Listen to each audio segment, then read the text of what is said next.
Good afternoon. Good morning. Good morning. Good afternoon. Morning. Somebody say good night. It's the living in good night. People online can hear me and see the screen. Yes, sir. Yes, sir.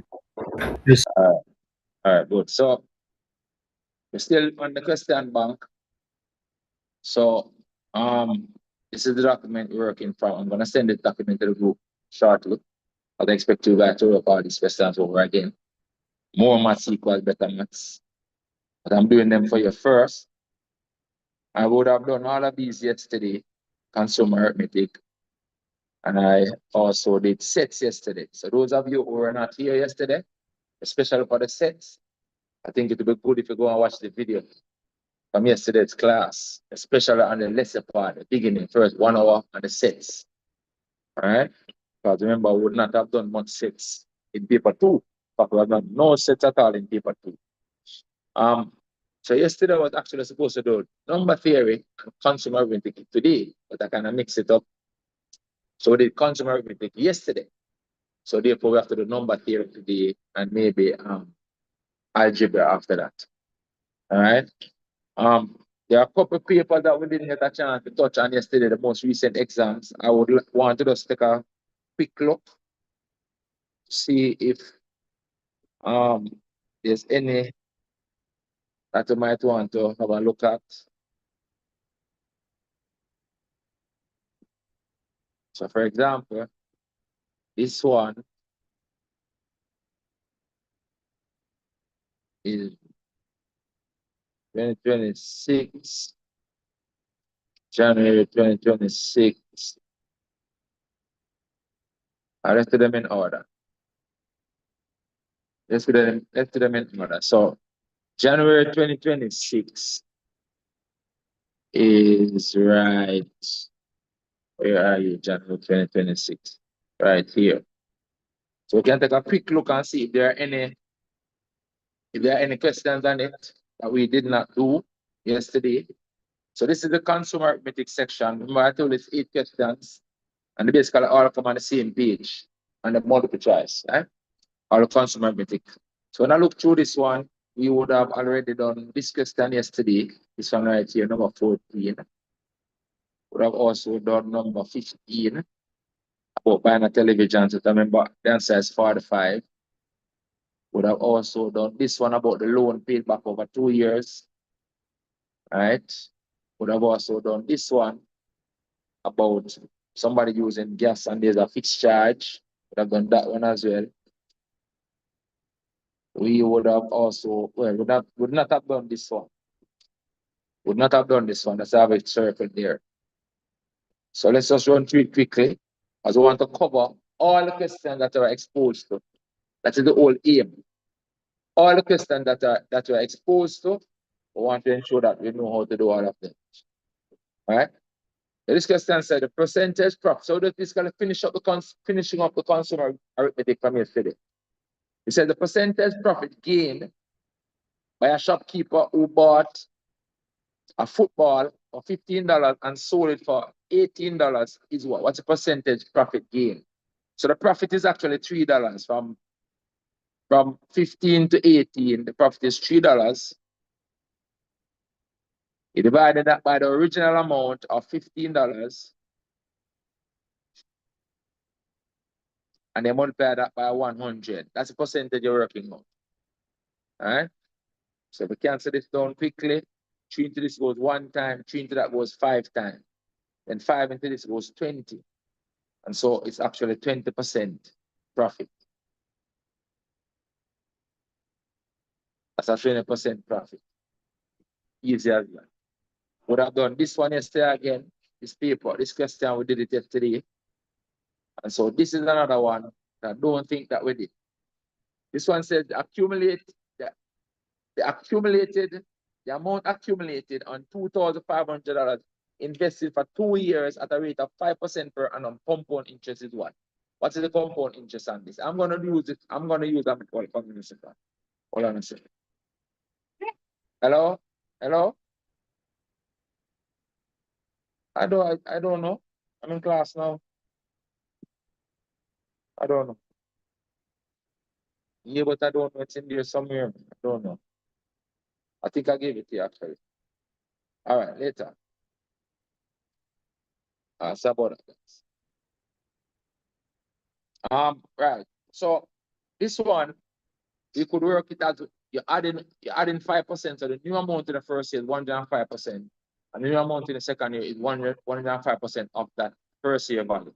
But what we can actually do is calculate the interest values quickly and add them on. Right? Remember, compound interest is that you're charging interest on the accumulated amount. So if we do it this way, under the 5%. So we're doing the we want 5% of this amount to begin with in year one. So we're working on for year one. We can do quickly and say, okay, 10% is actually 10% of this amount is actually, you just take off one of the zeros or divide it by 10. That's $250. And therefore 5% is half of that. Half of 250 is 125. So the first year interest is 125. So the first year accumulated amount, the year one total, or the year one accumulated amount, or the year one value. You're gonna add this now to the 2,500 to get the year one value. Right? We're not using a step-by-step method now. So when you add 125 to this, it becomes 2615. 2615 Mr. Shaw. Right? If you add 2625. 2625. Because you're adding 125 inside here. 125 to this. All right? So you get 5, 2, 6. All right? So that's it. And then now we need to add 10%, 5% of this again. We need to add 5% of this again. So okay, I'm going to go step by step again. And so okay, let's do it in blue. 10% is the move the decimal point to here, divide that by 10. 10% is just simply 261.50, 261.50. We left off the zero initially. You have to add it on back because it's money. Must always have two decimal place. Right? And therefore 5% is half of this. It's supposed to be a 2, Mr. Short. 262. Half of that is 5%. Half of this now is 131.25. Easy. Half of the 261 is 131. Half of the 50 cents is 25 cents. So the total figure now, the total value now is that I'm adding this and this. The only answer with a 0.25 on it is this one. So that must be the answer. I don't have to actually go any further. All right? So the accumulated amount is the sum of those two values now. Because you're adding this interest. You're adding this interest to this accumulated amount to get the final value. And so because I'm seeing that this is the only answer with a 0.25, it must be that that one is the answer for this one. So when it's 5% like that, we can do that like a step up thing. With 10% first, then do half of 10%, which is 5%. But 10% easy to do. All right? Quick way to do it. All right. So that question, we did this question yesterday as well. All right. Megan saved X dollars each month. In August, she saved $4 less than twice her usual. I see them set back this question and actually change it 1 year. Where 1 year the answer is this, and another year the answer is this. So read it carefully. All right, have to read it carefully. So this one would be which one? So she saved X dollars per month. In August, she saved $4 less than twice her usual amount. So this is twice usual amount, this is $4 less. I think 1 year they said she saved 2 times $4 less than her usual amount. That's a different thing, you know. She saved 2 times $4 less than her usual amount. That would be this answer. 2 times $4 less than her usual amount. But $4 less than her usual amount would be this. And then 2 times that. So I see the set question already where this is the answer.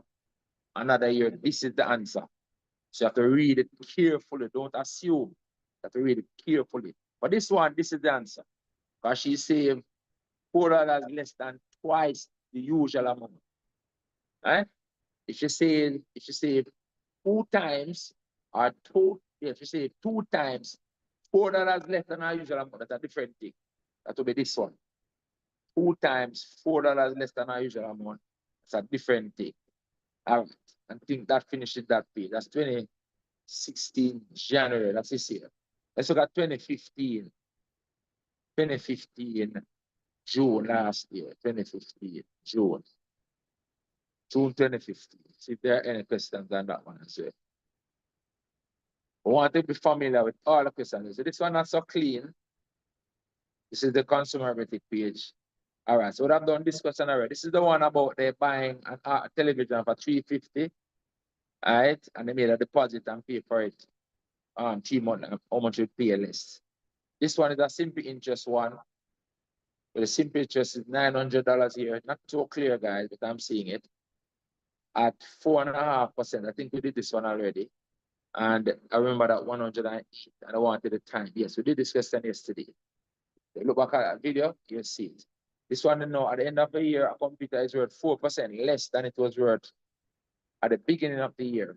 If a computer is worth $4,200 in December, then its value in January is worth. So let's do this one. But I can see it. Can see it? Blurry about a bit. Let me put down some of the important information. So this is 4%.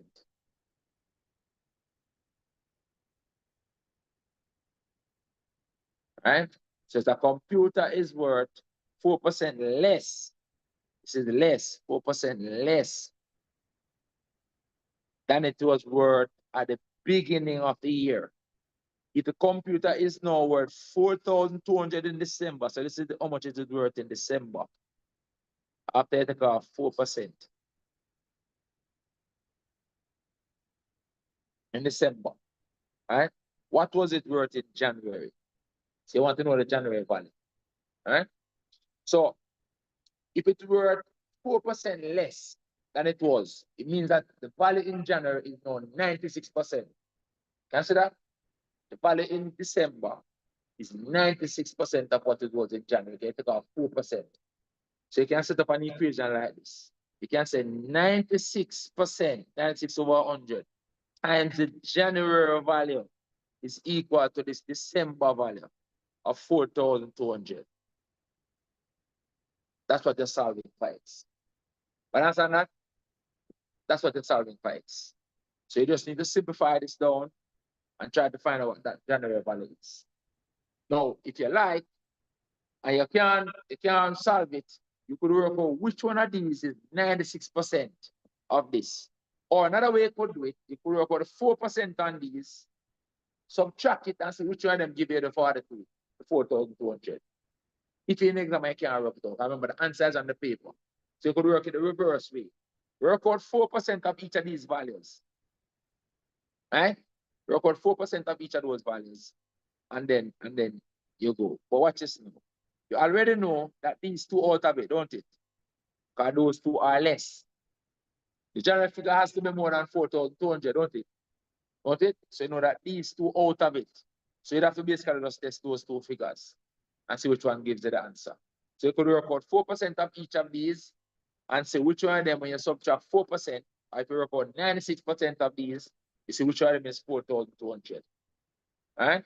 So you could do that way. But let's see how we could work it out this way. So the January figure would be obtained by taking this 100, multiply it up here, take this 96 and divide it under here. And see what we get. So it will be the January figure for the blue. Working out from here, the January figure would be 4,200 multiplied by the 100 divided by the 96. That whatever that works out is the answer. Now, whatever that works out is the answer. So if we cancel this down, or it's not look right, so 92%. See.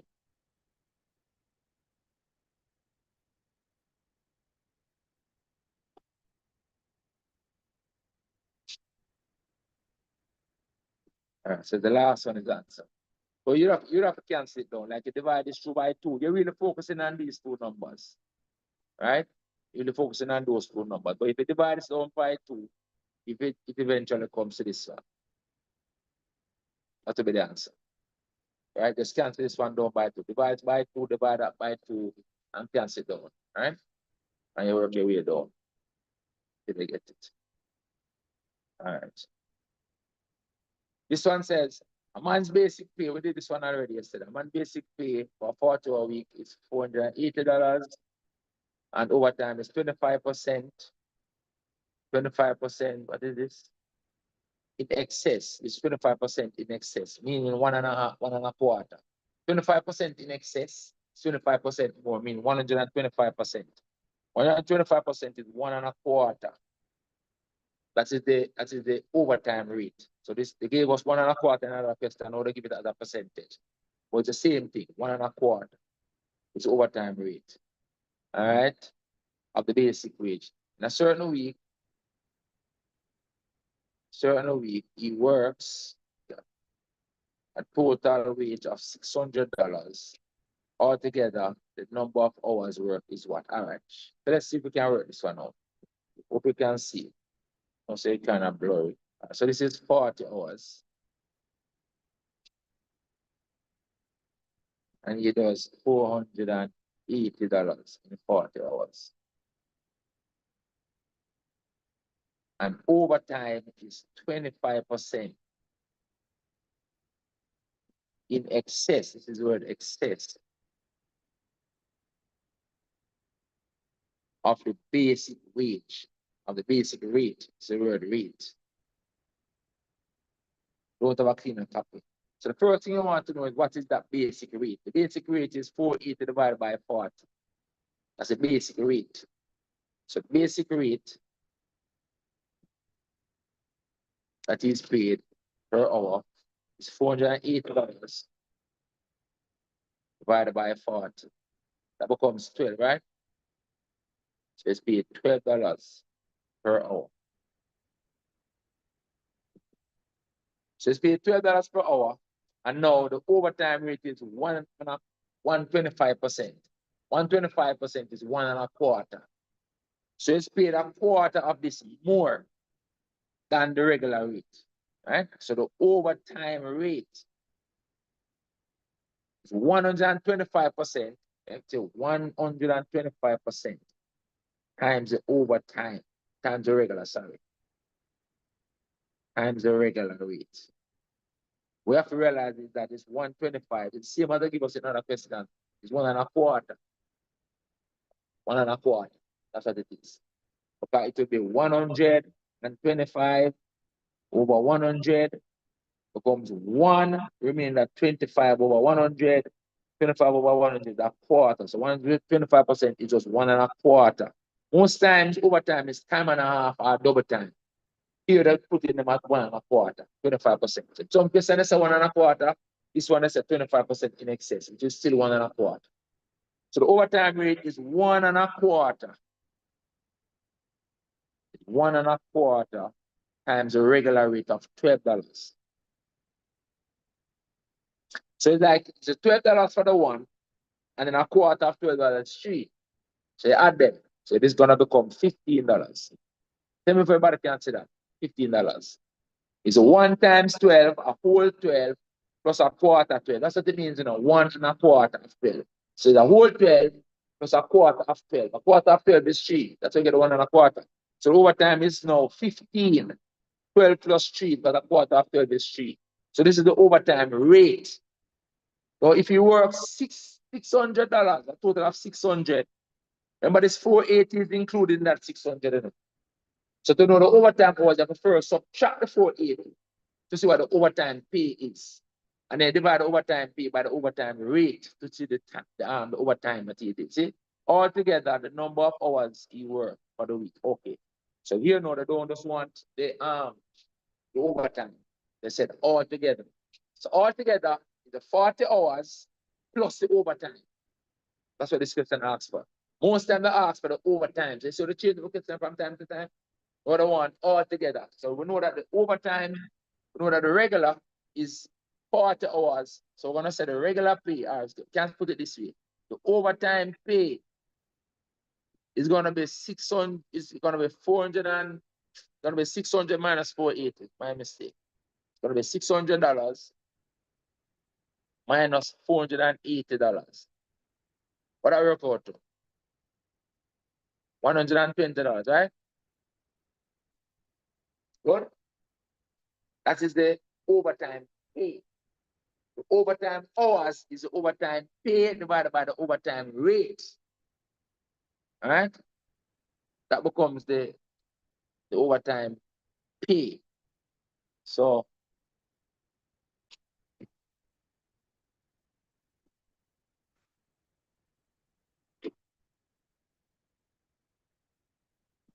the overtime hours becomes the overtime pay, which is 120, divided by the overtime rate of 15. So you divide this out now, it's going to give you 8. Because 2 times 15 and 30, 4 times 15 is 60, and then 2 more, 90, and then 2 more in the 120. Because this is, put it this way, this 120 is the same as 4 times 30 over the 15. All right? And you can say 15 into this was 1 time 15, that was 2 times 4, 2 is 8. I cannot divide it out straight. So let's give you 8 hours overtime. 8 hours, Mr. Shaw. So therefore, the total hours work is the 8 plus the 40. 48 right here, sir. 48. It's the total hours work altogether. So I've really kept them carefully, sir. Altogether, how much hours do you work? You work 40 hours regular plus 8 hours overtime, which is equal to 48 hours, which is this answer. So I think it's the first time I'm seeing this one. I don't remember this question. This was on the June last year. So a question like this, you can look out for it again or look out for something similar to it. All right. So look at the nuances of this one as compared to the one that we have done before. First nuance is the 25% that I give you for the overtime.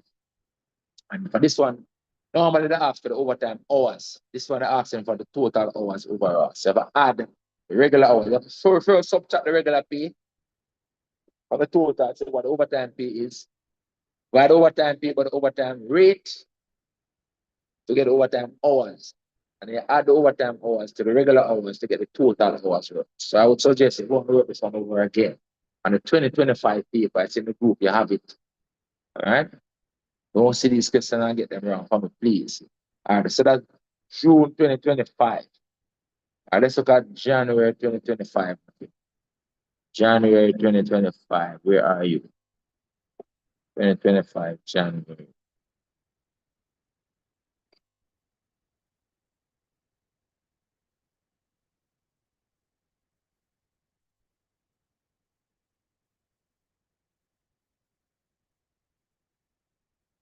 All right, let's find another.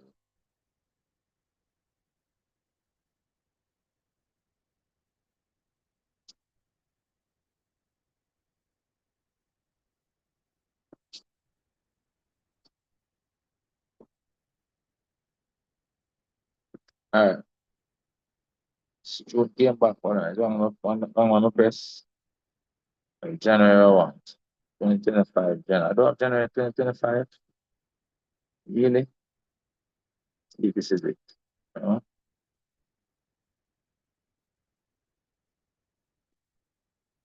I don't have January 2025. Show me up January 2025. Don't. Give it to you, don't. January last year. Sure, give it January to you last. January 2025. Then find another video. I'm sure I gave you that paper. The level up is better. But no, I have it in here somewhere. It's me a second. Must be here somewhere. Let's see. I'll find another video. Let's find it another video.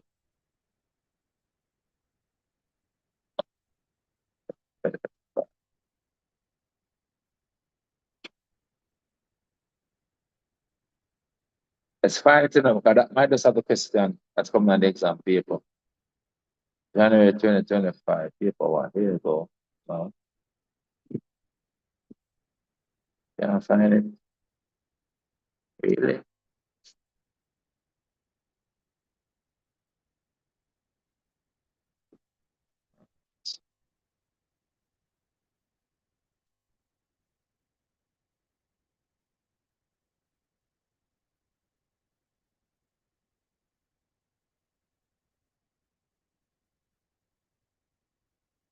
I'm only seeing the paper too.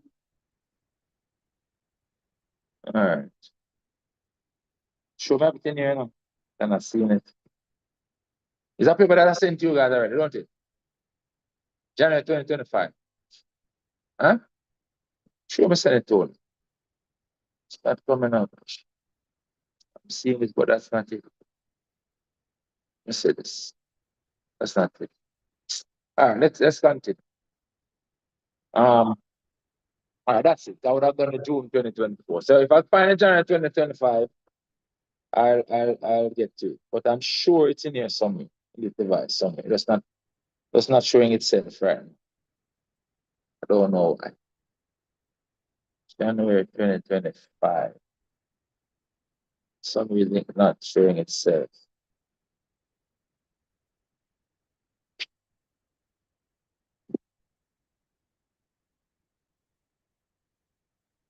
Share one more time.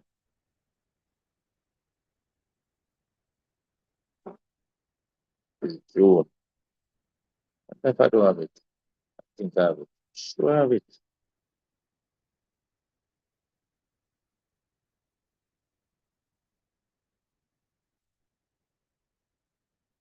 Sure, I sent it to you guys. Sure. Positive.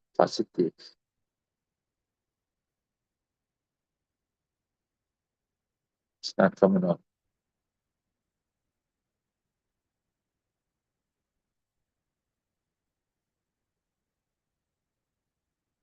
Not coming up. It's not coming up.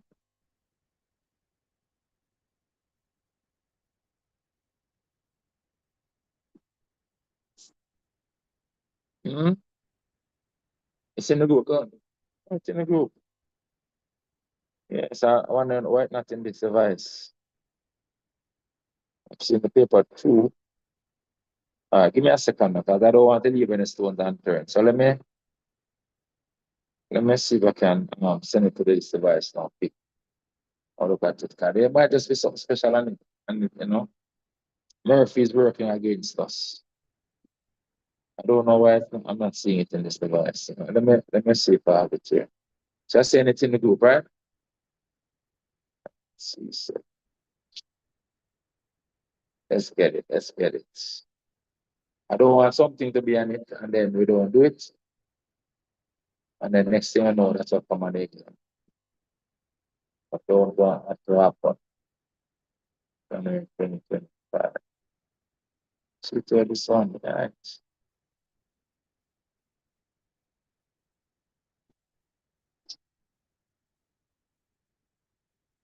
I'm not finding God knows. Let's see if I can get to the device.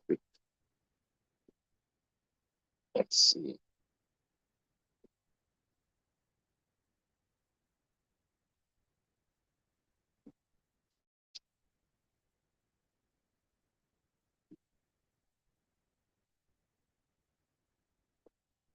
There you go. I've done that long time. Here it is.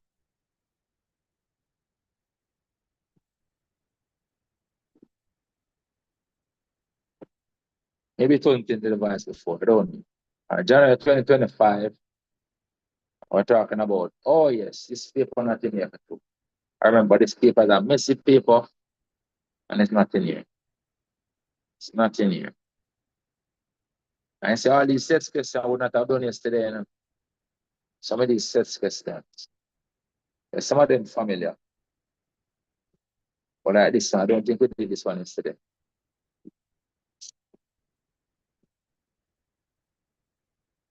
I don't think we did this one yesterday.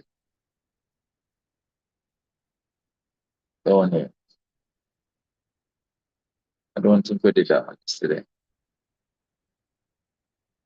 I'm going to run through a couple of these questions now. The sets and this and the thing. They just Just to make sure we cover all our bases, right? We don't want something to come on the exam paper that we encounter that pass your hands, and we don't deal with it. It's a very recent exam paper, January 2025. So, following the Venn diagram shows two intersecting sets, P and Q, in the Venn diagram, okay, so this is a regular question. So these two, number in P is 6, number in Q is 8. What we know? We know that the sum of these two is equal to the sum of this one and the union, right? And they're asking us for the shaded region. So the difference now that what they give us is the shaded region. Shaded region is actually P union Q. They're asking us for the elements in the shaded region. Get me? So it's just asking the same thing a different way. So if these two add up too much, 14, and this one is 4, then this has to be 10, don't it? Because remember, the sum of these two must equal the sum of these two as well. Remember that from yesterday? Write out one more time. Remember, the number in P plus the number in Q must be equal to the number in the intersection, or number in the union, plus the number in the intersection. So since these two, see here, these two right now is what we were given here. Out of the 14, that's 6 and 8. Then these two over here must also add up to 14. One of them is 4. This one they give us is 4. So they gave us the intersection one, this one. They give us this one as 4. So this other one must be 10. And they must add up to 14. And they ask us for this other one in a roundabout way by shading the Venn diagram, by giving us a Venn diagram, where what is shaded is actually the union. And then they ask us for the number in the shaded region, which is the number in the union. So that answer is 10. That answer right there. But go to that. Good. So this paper was actually devised for you.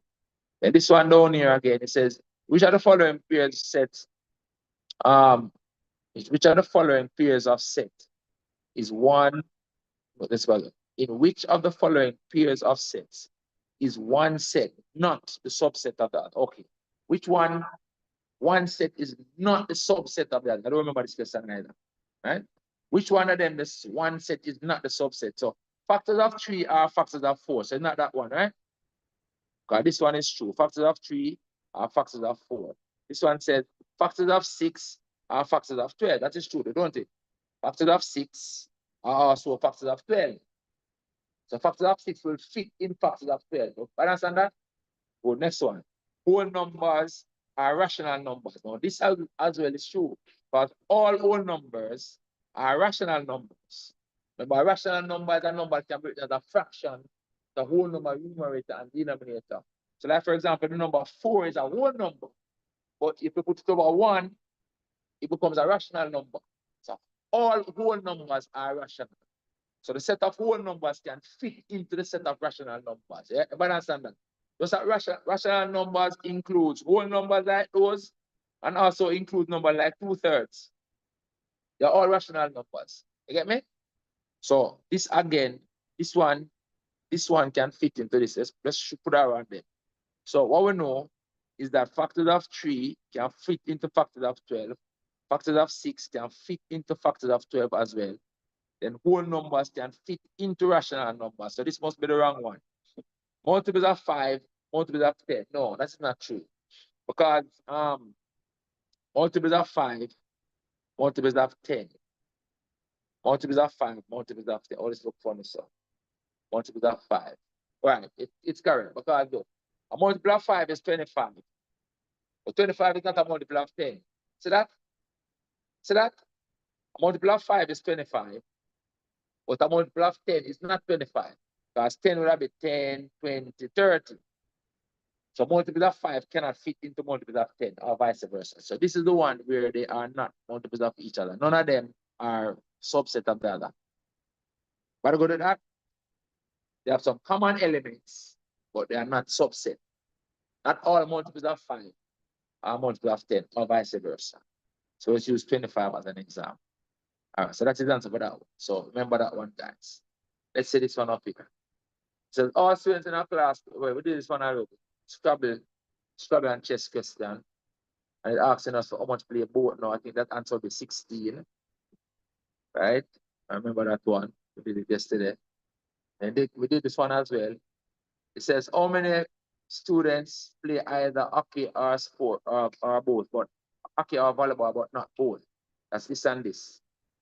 Hockey or volleyball, but not both. Answer for that one was 9 right here. All right, we did this one yesterday as well. All right, we did that one yesterday as well. That finishes the statistics. That finishes the sets question. Let's look at the this one as well. It says set of positive integers divisible by 7. Is that set of what? Finite or infinite? Huh? Infinite, because it never say 2-digit like the other one did. This one just said positive integers that are multiples of 7. If it's divisible by 7, it's a multiple of 7. So it's all numbers that are multiples of 7. Go on and on and on and on to infinity. So this one is infinite. If it said 2-digit, if it said 2-digit integers that are divisible by 7, that will be finite. And that's what I can change it. As I say, single digit, or if I say 3 digits, anything like that, it's going to be finite. All right, so this one is an infinite. Down here. So we didn't do this one at all. So it says, well, this is consumer arithmetic. This is consumer arithmetic. It said item 13 and 40 refer to the diagram below, right? So this one came on January 2015 last year. So look out for this one. It said the unit cost, they give us unit cost, and they give us a total price. So we know, and this is the amount of flow. So we know that they multiply these two to get this, right? Multiply these two to get that. Multiply these two to get that. This is like a paper two question. It says the correct value for P, Q, and T are what? So what we can do is a process of elimination, right? Because if you notice, of these 4 values, these 2 repeated, right? And then of these 4 values, we'll have to need to determine this or this. So let's go. So this basically is a process of elimination. You don't have to work out everything. So firstly, you know, so 4 times this equals that, right? So it means then that this figure is 12.4 divided by 4. But I can agree that 1240 divided by 4. So P first, let's do it over here. So the P is going to be the money divided by 4. But this is the unit price. This is the price for 1 kilogram. So it's going to be 1240. Let's write 1240.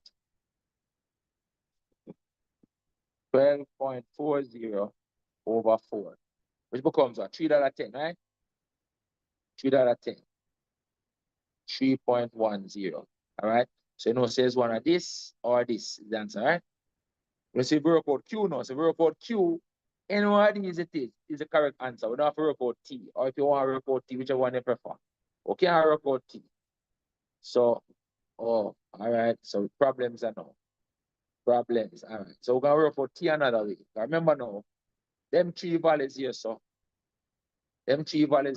must add up to this. So I think it would be maybe better to work out T. But I can say that. But here's the problem. You have the same value here and here as well. So I forgot to work out Q.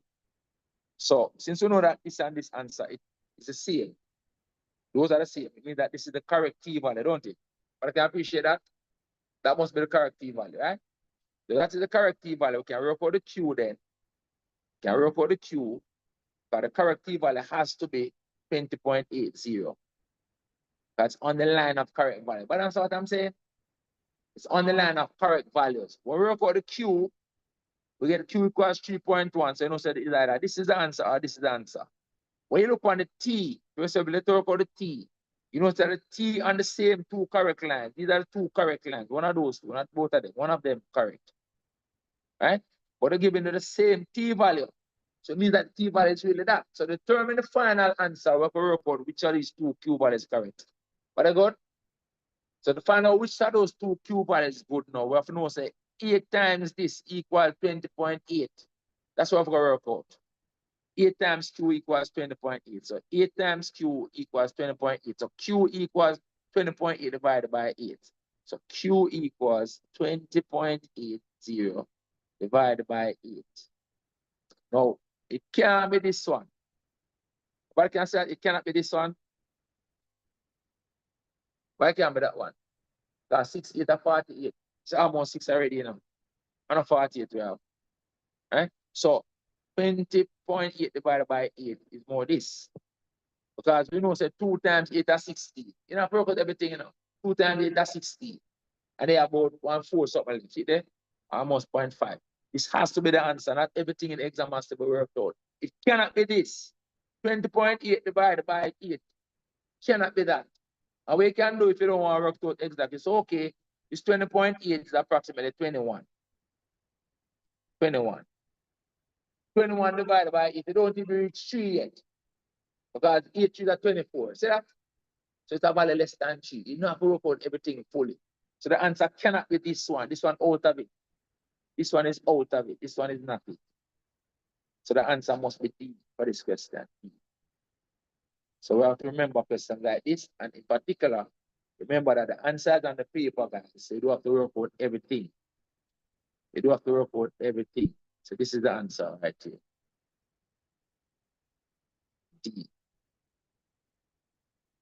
The answers are there on the paper. So as you work, you're checking out the answers as you work. And if you can answer will make sense. If you work out Q and Q is supposed to be 20.8 divided by 8, it cannot be 6 point something. Impossible. There's no way 20.8 divided by 80 can be 6 point something. So it can't be this. This can't right. It has to be 2 point, it's 2.60. Without having worked it out. It says, according to the bill, amount paid as VAT. VAT is value added tax. Just like GCT in Jamaica. Right? In other islands, they use the VAT, value added tax. All right, so according to the bill, the amount paid as VAT. So VAT is 8%. So it's 8% of this total we want. 8% of that total we want. The VAT is 8% of that total. So we need to work out 8% times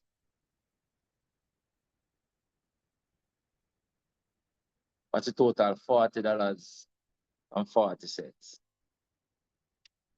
That's what we're working out, 8% of.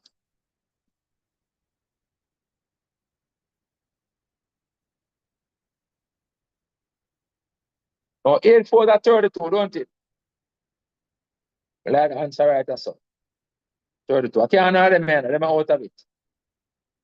What's that goes out of it? 8%. Remember, you know, if you have a figure here, you know, say 10% divided by that. 10% is 4.04, right? So 8% less than that. But how much less? All right, 1%. You can just multiply the 8 times this and done.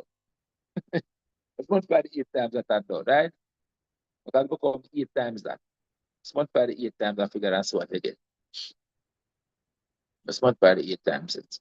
So I'm try to show you some shortcuts. So I divide this by the 100 first. Get decimal point here. So it becomes 8 times 0.404. That's why you're working out. Only just work it out. You don't have to work it out. I don't work it out.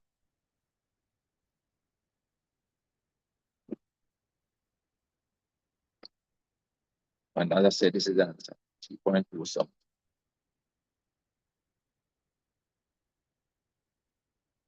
All right. 8 times that. I just wrote this 8% of that. But materially, I'm multiplying the 8 times this. That I'll get a 323 something. All right. So that is it. What else up here? So we did this question I got yesterday. So they're paying 10 cents to the bank. So they're only actually getting 250. Right? And I wanted 1,000. So it'd be 1,000 times 250. 1,000 times 2. I think this was the answer. All right. So a calculator, which is marked 120, sold for a discount of 30%. How much change? We did this question yesterday as well. But it's 70% of the 120 because you're paying 70%. So we did this question yesterday. Go to back on the video, you'll see that. So by selling a bag for 1 to 140, Vishal incurred a loss of 5%. Said at what price should he have sold the bag to gain a profit of 5%, it said. Oh, let's look at this one. So when him sell it for 1140, right, he incurred a loss of 5%. Right? He incurred a loss of 5%.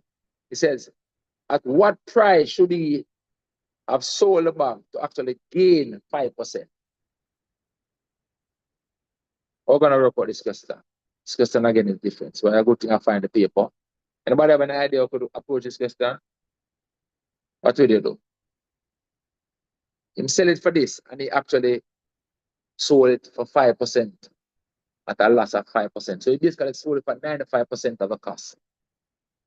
Right? He sold it for 95%. You say, could say 95% of the cost is equal to this 1140. So the cost is equal to multiply this up here, divide by the 95. And show you, So you get the cost is actually 1140 multiplied by 100 multiplied by 100 divided by 95. I do have to report that value yet. That value. In order to get that, in order for it to gain a 5%, you need to sell this cost now at 105%. Right? See?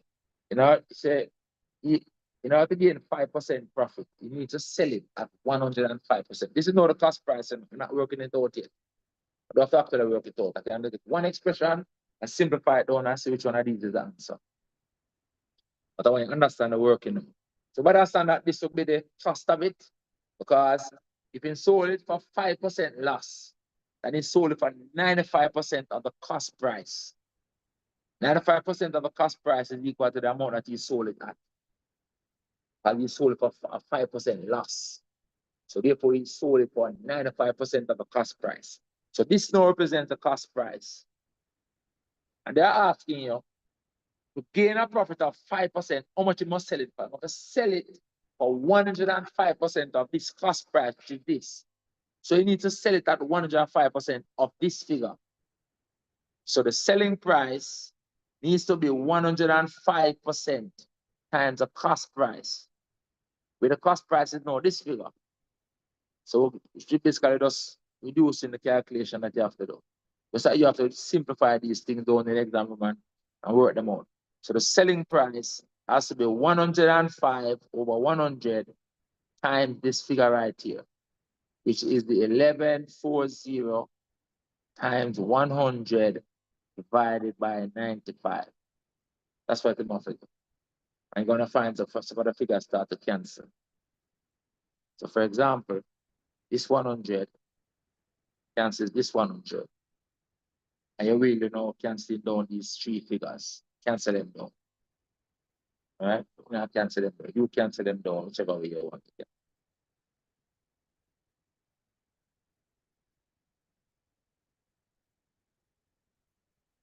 Answer is 1260. Works out to be this one, 1260. So you cancel them down, divide down by 5 and so on. Cancel it down, you're gonna get 1250. That's it. 1250 you're gonna get. 1260, sorry. Exactly. But that's the calculation. So I wrote out an expression for the cost. And then now you increase that cost by 5%. So you calculate 105% of the cost. That's what they get. All right? That is it. But cancel that down, and it works out to be this. 1260. All right. So see, I'm going to pick up this paper. That is what? 3 questions now. 3 questions so far that were not done yesterday. All right. So the cost of a machine is estimated to be decreasing at a rate of 10% every year. If if it's currently costs 6,000, what will be the estimated value after 2 years? So reducing it by 10%. So you can do 90%, 90%. If you want to do 10%, subtract 10%, subtract your choice. So after year 1, you can do 10%. 10% of 6,000 first is 600, right? And it's reducing. So year 1 value becomes 6,000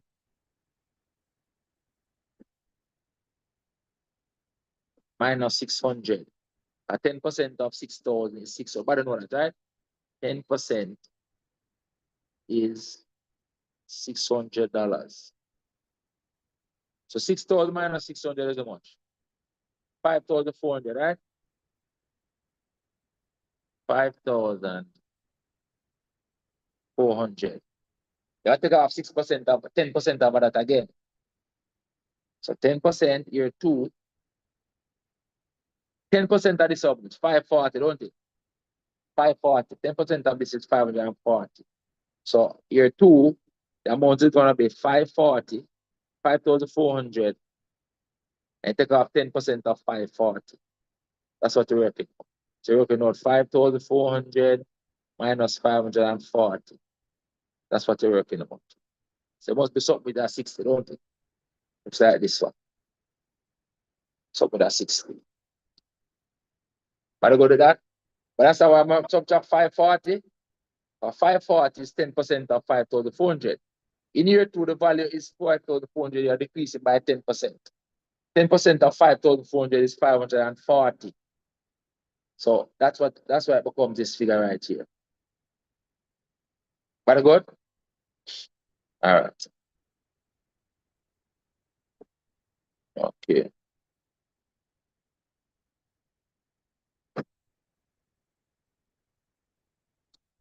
I'm looking at it to say maybe we never calculate the second one, you know. We know that this has to be the second one. Okay, subtracting less in the second year. But anyway, forget about that. And they subtracted in the first year. All right. All right, that finishes that. I think we did this already as well. This question was already also done. It's the compound interest. Compound interest are $12,000 for 2 years. The compound interest. All right. So the compound interest on $12,000 for 2 years at 10% per annum compound annually is. So you're calculating the interest here, so. So we calculate the interest in a year 1 and the interest in a year 2. Here the one the interest. Or you can calculate the accumulated amount and then subtract the original 12,000. Your choice. But understand that here they're asking us for the interest. Right? So the compound interest on $12,000 for 2 years, 10% per annum is what? So the first year is simply 10% of this, which is 1,200. That's the first year. So year 1, interest is 10% of this, which is 1,200. So the question is now, what will be the year 2 interest? Will the year 2 interest be equal to this or more than that? Would it be equal or more than that? This is the answer. No, this has to be the answer. No. Has to be the answer. Why is that the answer? It can't be them big $1,000 value. First, it can't be more. Because they're asking us for the interest. They're not asking us for the accumulated amount, you know, they're asking us for the interest. Look carefully. After in time when they give this question, they ask for the accumulated amount. That's the amount we reach. So you have to add back the 12,000 to the 1,200 for year 1. And then calculate the interest to see where it reach. Here they're asking us for the interest, they're asking us for the compound interest. They want the interest. For 2 years, compound. So after the first year, you don't have to work out everything. These two clearly out of it. And those can't be the interest. The interest can't more than the we're taking 10% interest can't more than the 12,000. Those two more look like some accumulated amounts. You get me? Which I don't want. In fact, this is accumulated amount for the first year. This might be the accumulated amount for the second year. But then I ask them for the cumulative amount. So the answer is either this or this. But why this one can't be the answer? This one cannot be the answer. Why? Because the first year interest is $1,200. Second year interest have to be more. Because it is accumulated and it is compounded. But understand that? Because remember knowing you're adding this 1,200, this 1,200 to 12,000 now. So you're charging 10% now on a higher value. So the interest in the second year must be a value higher than the first year. And when you add the two of them together, those two values, it's gonna be a value around 1,200, but more than 1,200. But you don't have to work it out. This has to be the answer. This has to be the answer. Because the second year, if it was the same interest in the second year interest would have been another 1,200. And it would have reached 2,400. But it's a value more than that because the second year interest is actually more than the first year interest. I'm showing you that you don't have to work out everything. So this has to be the answer right here, so without actually working it out. But if you want to work it out, then you have to work out now. You have to work out now the second year interest, the year two interest. Would that be, you have to add this now. The new amount, the year two amount, would that be 12,000 plus 1,200, which will be 13,200. I'm doing 10% of this now. So the year two interest now will be 10% of this, which means that this figure, 1320, the year two interest, will be 1320.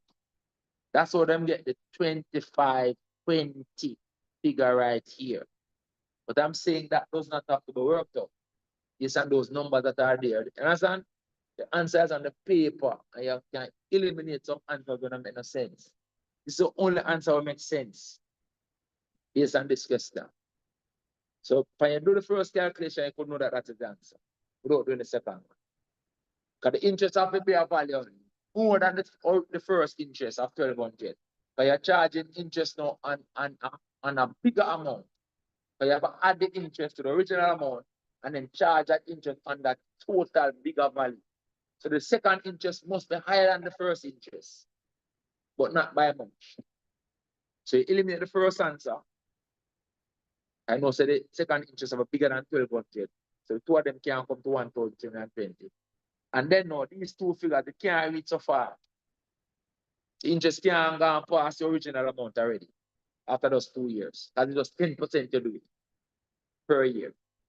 So it doesn't make sense. So the answer had to be that third one, must.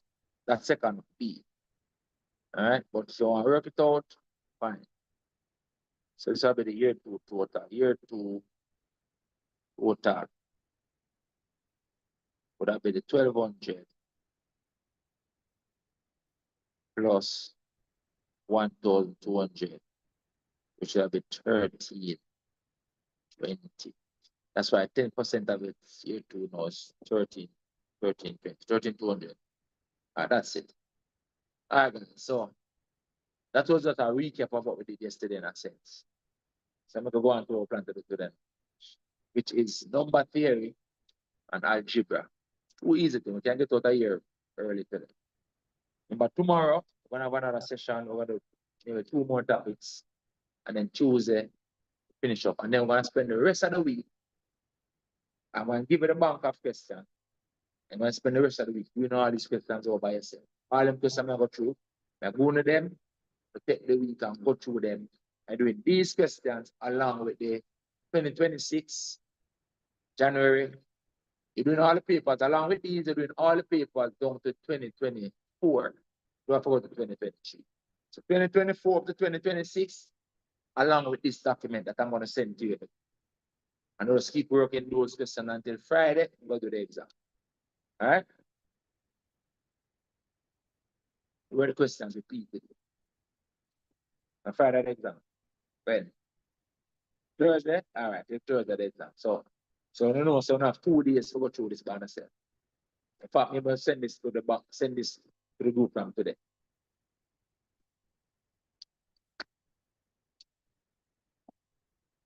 All right. You were supposed to finish the 33 papers by 24th, when is the 24th? When is the 24th? Today is the 24th. Now do they have enough work in the bank? All right, let's go to the paper that we're on now.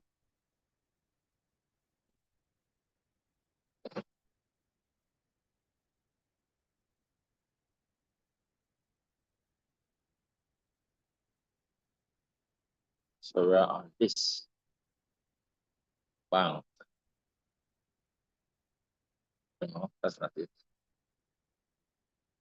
That's not the bank.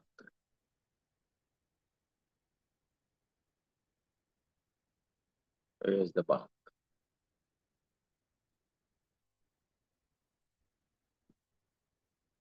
Here it is. All right, this is the bank.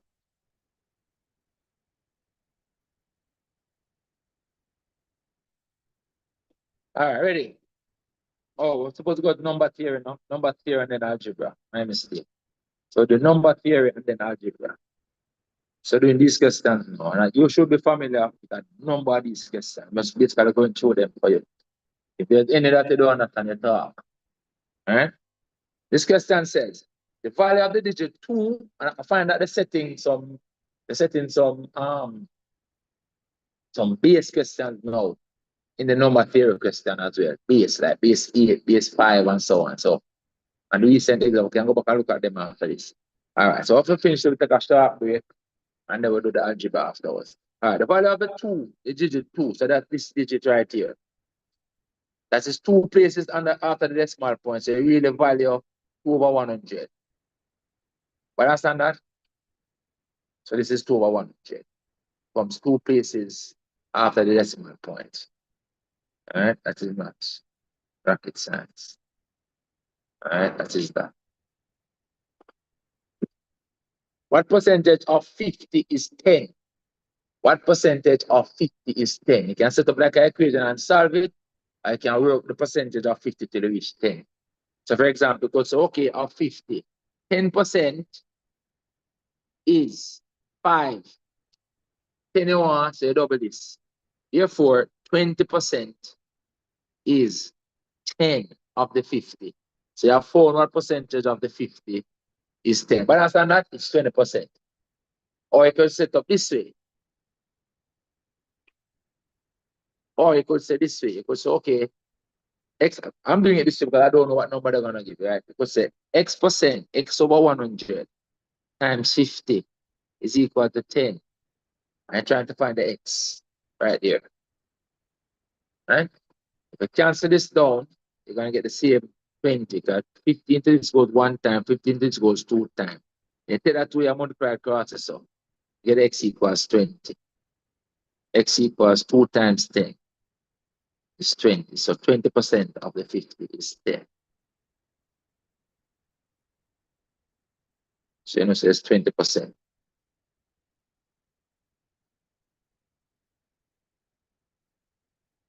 All right. Next one said, in standard form, what is this? Now remember, in standard form, you need to get this decimal point to right here. 2 places to the right. And also, you know that this number is a small number, the 0.0 something number. So you know, so that this is going to be 10 to the minus something. So since you move this 10 units to the right, the minus something is 2. 10 to the minus 2. So this number, the decimal point right here, times 10 to the minus 2, which is this one.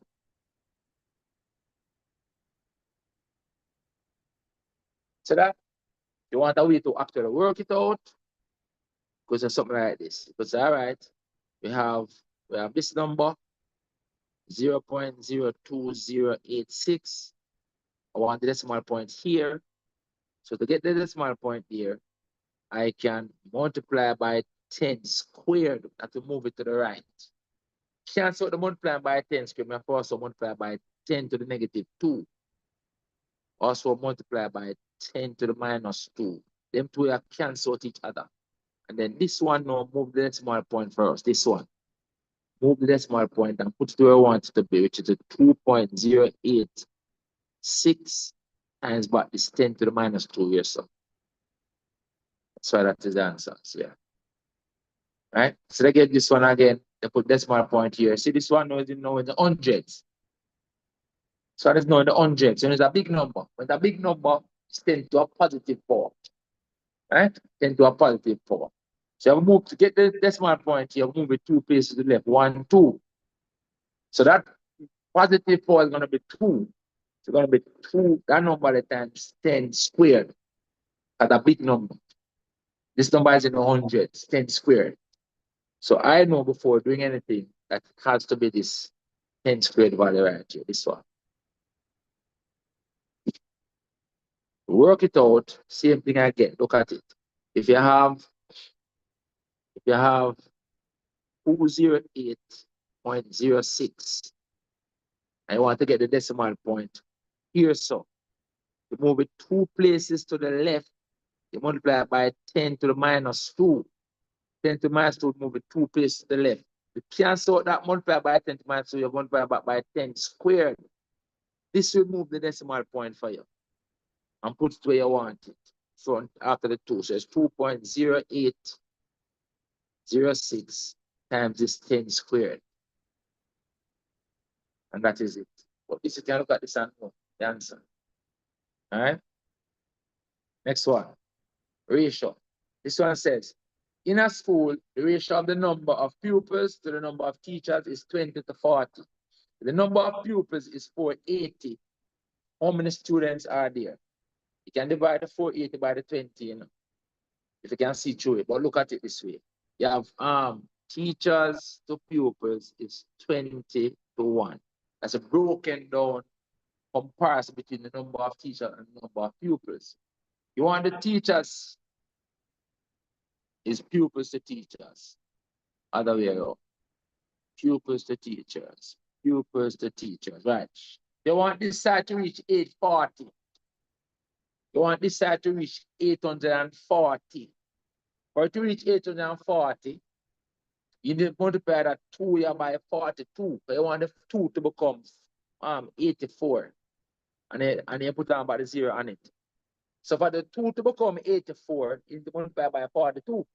Simple as that. Right? So you want to multiply this ratio by 42 for it to become what we want. These are numbers, these. I want to become 840. So I want the 2 to become 84. So I want 2 to become 84, you multiply it by 42. Right? So multiply the ratio by 42. This becomes the 840 that you want it to be. And this becomes the 42. So the answer is 42. When you have 840 students, you have 42 pupils. So the answer is 42. So guys, if you get it's a similar question and then change the values, you still know to work it out. This is about memorizing answers. But like I said, same question with different values, you have to know to work it out. Do it like a ratio. Alright? Do it like a ratio. Alright, don't yourself. This says this is now a bag of apples contain. A bag of apples can be shared equally among 6, 10, and 15 pupils. The minimum number of apples likely to be in the bag is what? The lowest common multiple. The lowest common multiple of these numbers is what you want. The lowest common multiple. And when you want the lowest common multiple, usually go for the multiple of the larger one. And see which one of them have the same values in it. And the first multiple after 15 of 15 is 30, don't it? 30. And 30 is a multiple of 6, and 30 is a multiple of 10. So the answer is 30. Simple as that.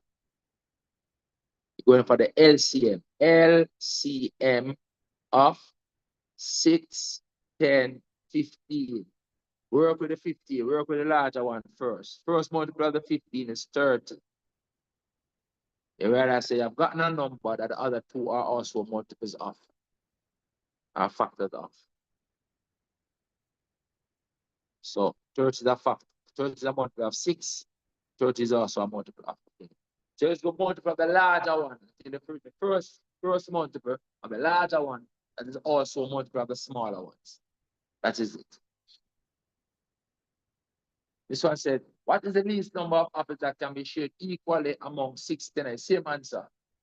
Same answer. Same. The same question. The same LCM. 30. That's the answer, right? Same LCM. So basically, same question asked in a different way. Same question asked in a different way. All right, let's go for yourself. So another question here again. It says, what percentage of 40 is 8? Same thing, I can say 10% of the 40. Of the 40, 10% is 4. 10% is 4. So more I reach 8, I have double this.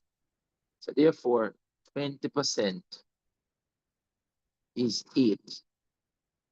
Again, you can say x over 40, x over 100 times 40 is equal to 8. I try to work out what x is. Try to work out what x is. Going to get the x equals 20 again. X going to equal to 20. So this is the same question.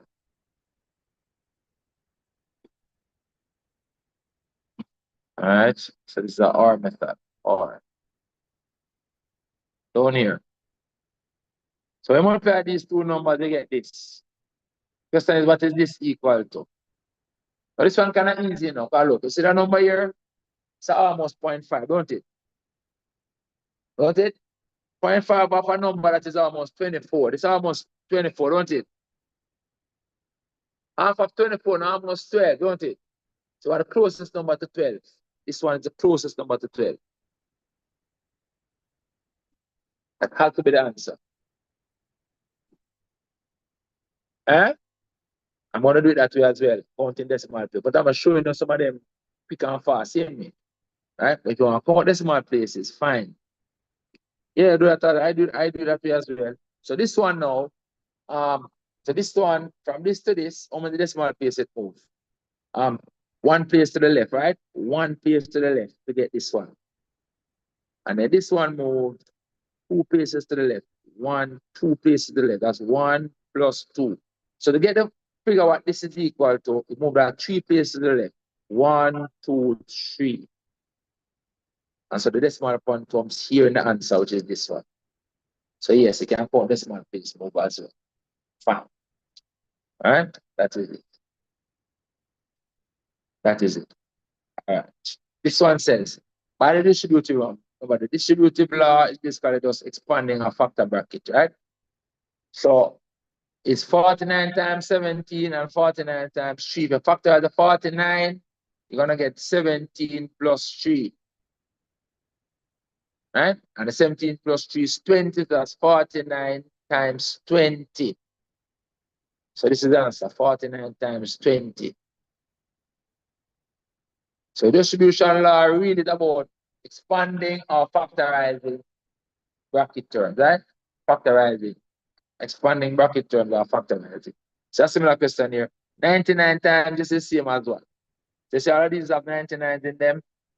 So we want to do it. This is what we call expanded form for these numbers, right? For this number. We're going to break this 101 into 100 plus 1. So it becomes 99 times bracket 100 plus 1. So therefore it becomes 99 times the 100 plus 99 times the 1. Which of them is that? The last one. 99 times the 100 plus 99 times the 1. So I just expanded that. That's an easy. All right, so to change the value, that's what you do. Just break this up into 100 plus 1 and they expand. All right, that is that. Down here, the next number in the sequence, there's a matter of picking up what the sequence is for this. So here they added 5, then they added 7, then here they added 9, then here they added 11. What I must add next? What I must add next?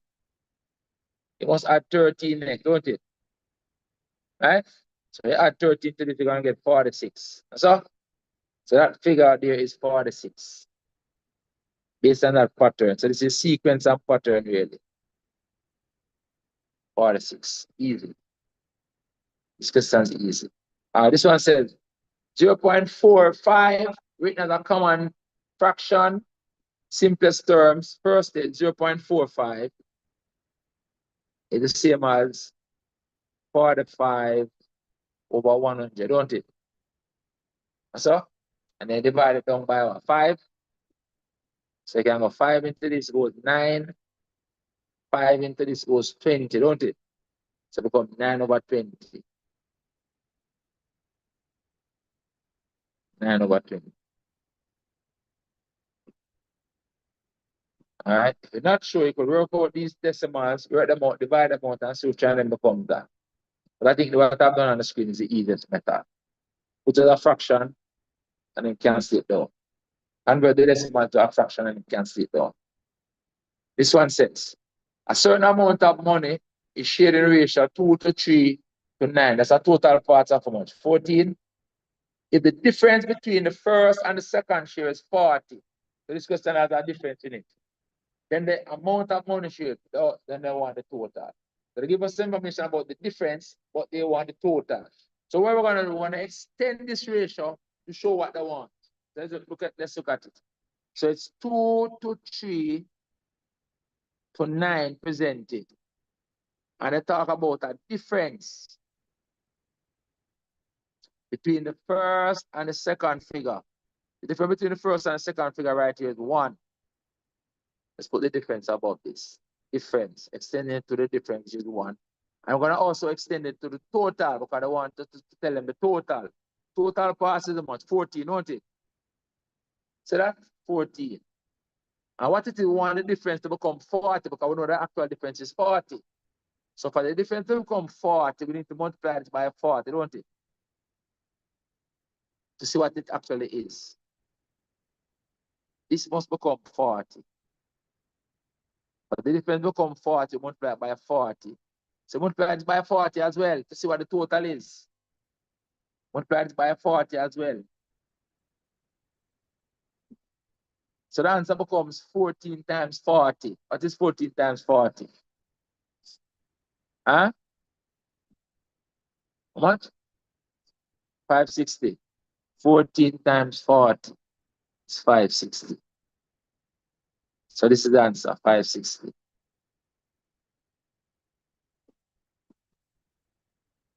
I don't have to work out these individual parts. I'm interested in the total. So multiply the difference of 1 to make it reach 40 by 40. Then we also have to multiply everything is by 40. But I'm only interested in what the total is. So multiply the total in the ratio by 40 to see what the actual total is. So the actual difference is 40. The actual total is 560. But I go to that? Yeah? All right, this one.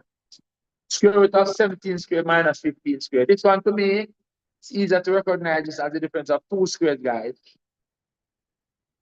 We could know that this is the 8, 15, 17 Pythagorean triple. You know that this is the 8, 15 Pythagorean triple. You know the answer is 8. But if you don't know, you could break it up and recognize it as the difference of 2 squares. So it becomes 17 minus 15 times 17 plus 15. Well, you're right, that's the difference of 2 squares. 17 minus 15 is a 2. 17 plus 15 is a 31. A 32. That becomes the square root of 64. Square root of 64 is 8. This is the answer. But you could know that these figures relate to a Pythagorean triple where this is the hypotenuse. 8, 15, 17 Pythagorean triple. More things you know, the better. But if you don't know, I give you other figures also you can recognize this as the difference of 2 squares. Some people may work out 17 squared and 15 squared and subtract them, but those can be factorized easily and work out quickly. All right, I've seen questions where they change these, for example, to cube with smaller figures though. So we look out for that. All right, change one of them to cube or something like that. Over here,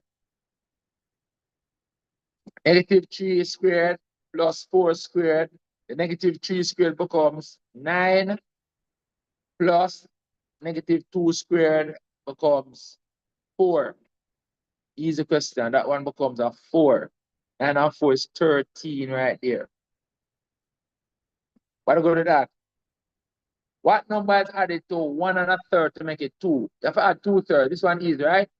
You have 1 1/3 and 1 turn 2. You add 2/3, right? So you're gonna add 2/3 to this.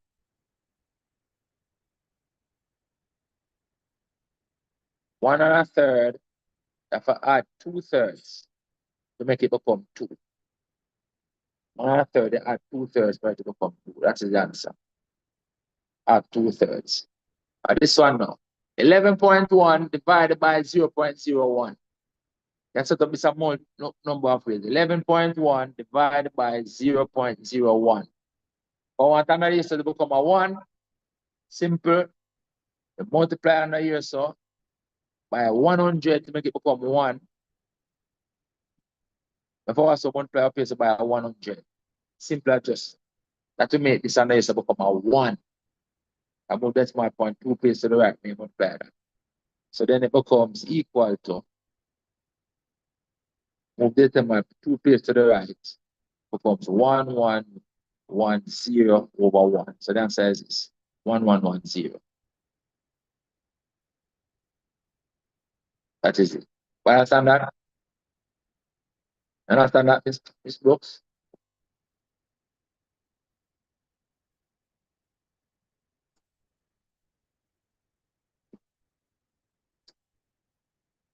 I multiply the top too. But until I do the bottom, I do the same thing to the top. It's like I multiply by 1. 100 over 100 is 1. So like I multiply the whole fraction by 1. So the fraction value stays the fraction value. You can't multiply the bottom by 100 and don't multiply the top by 100. So if you multiply the bottom by multiply the top by the same thing in order for the overall value of the fraction to remain the same. You get me?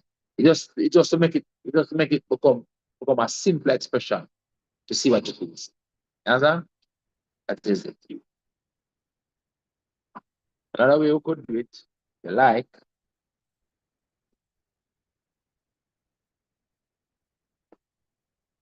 If you prefer,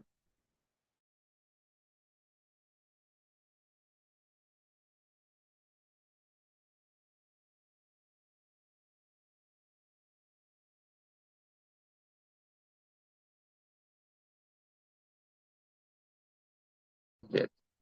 When you divide by a fraction, invert and multiply. So it will be 11.1 times 100 over 1. See? Until it becomes the same thing. 1110. Multiply this by 100 up here, so it becomes 1110. No, that one is immaterial. So you could do that way. So this is all. Could be that way as well. Write this under here as a fraction. Alright? That's it. 12.5% of a sum of money is 40. What is the sum of money? 12.5% of a sum of money is 40. What is the sum of money? If you examine it, you could work out 12.5% of them figure here now. And see which one them get as the answer. Which one them equal 40. Work out 12.5%. Those figures and see which one them equal 40. Alright? Because the answer is on the paper. So you could work out 12.5% of those values and say which one of them equal 40. Alright? That's what one way you could maybe do it. I use a process of elimination. I would think it's one of these two. One of those two. Work out 12.5% of one of those two and say which of them equal 40, and that is the answer. But the answer is on the paper. Or I work out 12.5% of this, for example. One of these two, you know. You see that this one can't be, right? Because 12.5 of 45 can't be 40. 12.5% of 45 can't be 40. Because 12.5% is more closer to 10%. 10% of this is like 4.5. So 12.5 can't be that. And it can't be this either. Can it be that? Can it be that? Other in the 100. 10% of this is 450 already, you know. So 12% are more than 450. So I can't be that either. So them two the out of it. So it's one of these two. So if I'm in the exam and I don't want to do the thing, I'm just work out 12.5% of one of them 2 here.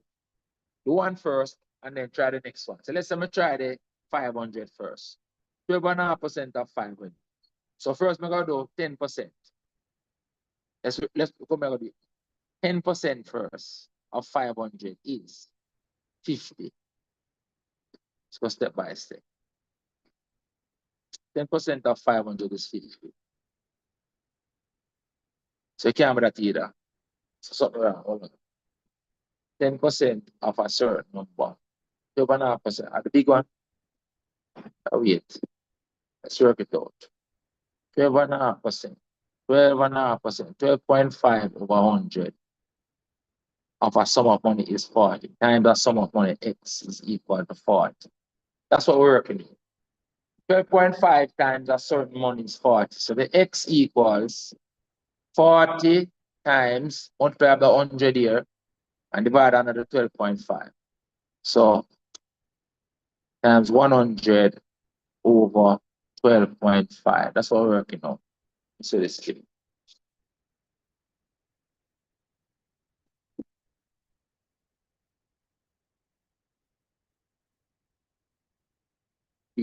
Oh, so I just started to say that it's too big.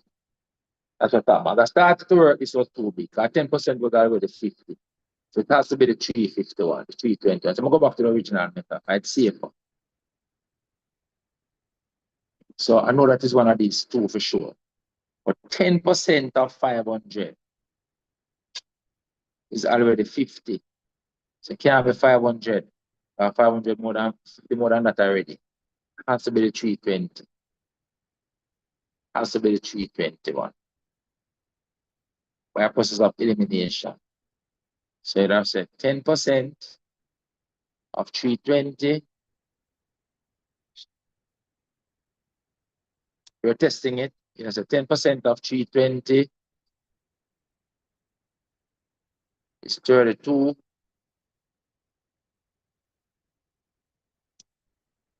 And then 1%, 1% or 5%, 12.5%. 1% of 320 is 3.2. So 0.5%, look at now, 0.5%. I want 0.5%. 0.5% times, this is waste of time work still here. I'm doing it waste of time. It's half of this. Half of 320 is 160, 1.6. I'm on 12.5%. The 2% is it. So look, I'm going to get the 12.5%. If 1% is this, then 2%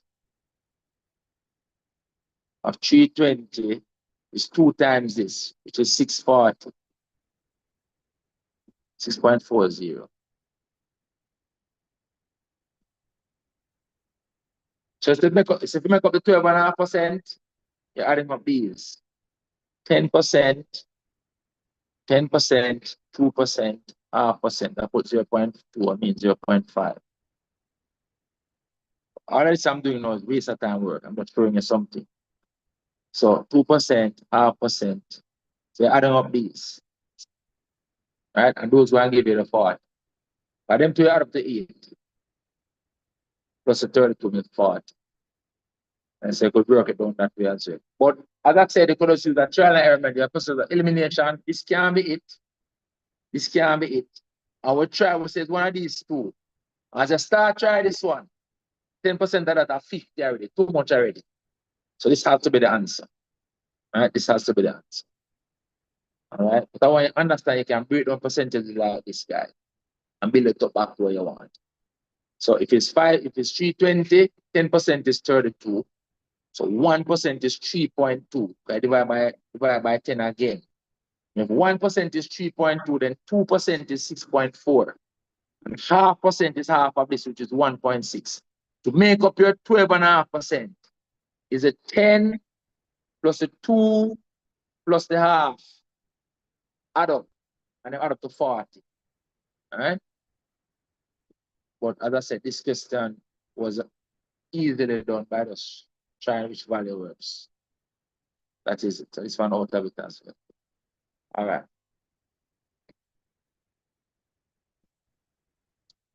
Test mark. A test mark out of 80. A boy scored 60%.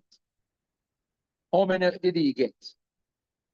He got 60% of 80. Don't it? So that's this must be 48 because I'm multiplying 6 times 8 in a sense, right? So that's must have 48 in it. So the answer has to be this. Has to be that.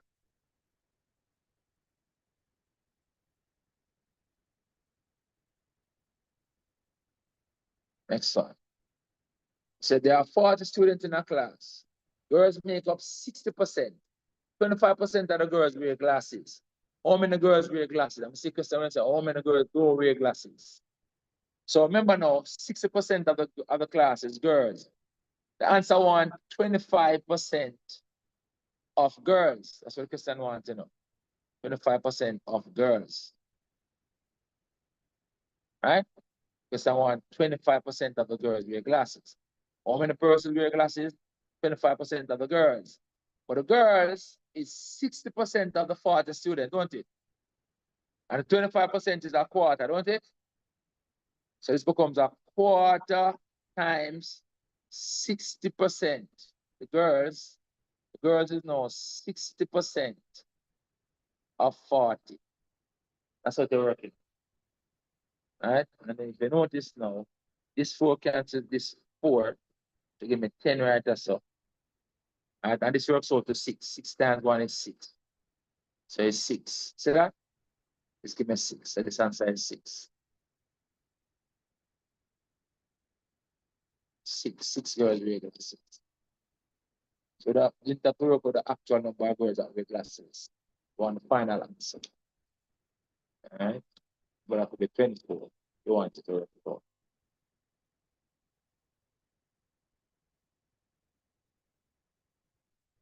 This one. If you have 2 over 3 raised to the power 2, squaring, you're squaring the 2 and you're squaring the 9. This becomes 2 squared, square the 3 I mean, over 3 squared. Which becomes 4 over 9. This becomes 4 over 9. This is the answer only. Pay attention now. You notice the same question, not sent, but I put a negative on the 2. So you can't go to the exam and swap answers. I might say something is the same question. This was a positive 2, and I've changed that 2 to a negative. They can also give you back the same question and put a negative inside there. So you can also change this to a cube. Stuff like that they can do. All right, what's the significance of this negative now? Pay attention. The negative means reciprocal. The negative power here means reciprocal. It means that we flip that over. So this actually becomes 3 over 2 squared. The negative flip it. That's the negative power though. Right? Flip it.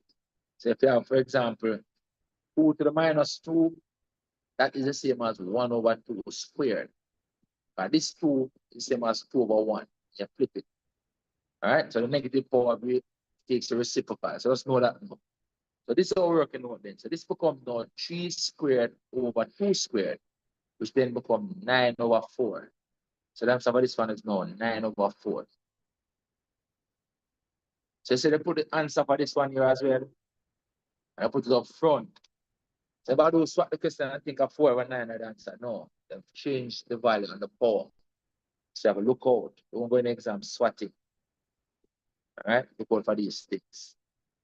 So remember, the negative power means reciprocal, right? Look at it carefully. 2/3 becomes 3 over 2, and I take off the negative. When I apply the negative, I just take the reciprocal, flip the fraction. Are you good? That's what negative means, right? Reciprocal. This one says no, the number 3.1 to 3 decimal places is. So you have 3.14063. Correct the 3 decimal places. These are your 3 decimal places. This 6 gonna correct that. Increase it by a 1, right? So it's gonna become equal to 3.141. 3141. Easy question, please. All right, then change the value to a value less than 5. You know, so that's 0 stays 0, right? Good? So look out for that. What else? This number is standard dosage, same as scientific notation. We did this earlier. The numbers is in the hundreds, so the power going to be 10 squared. So put decimal point here. The same question we did earlier, 10 squared 1, right? When decimal point comes here. So the answer is this first one. We did this one earlier. Same question we did earlier. Same question. 560 sharing ratio 2 to 3. So it's the same 560 question and they reverse it. Now what did the question earlier that said a sum of money shared in the ratio 2 to 3 to 9, and the difference of the first and second one was 40. And what is the total money? No, they give you the total money, the same question. And what they're asking us for, what's the difference between the largest and the smallest share? So we can set up again. What's now? Set up again. So the ratio is 2 to 3 to 9.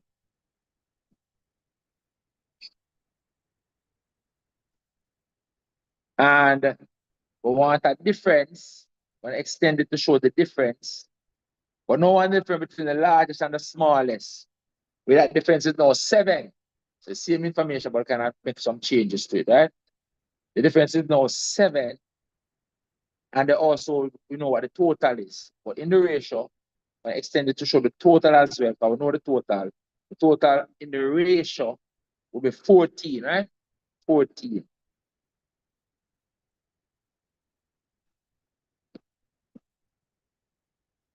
They want this 14 to become 560. So it's the same 40 multiplied by. Same 40 multiplied by 40. And it becomes what it actually is, the 560. So you see, CSEC kind of play around with the same question all the time. Play around with the same question. You get me? So you multiply this now by 40 as well. Multiply this by 40 as well. Since you multiply 14 by 40, make it 560. You also multiply this by the same 40. And it becomes 280. So the answer right here is 280. But understand that? It's like a ratio question. Right? So extend the ratio that they give us to include a difference and a total. Why? Because we know the actual total is down here. So the broken down total is 14. For it to become 560, you need to multiply the 14 by 40. You can multiply it up gradually if you want. Right? It becomes 560.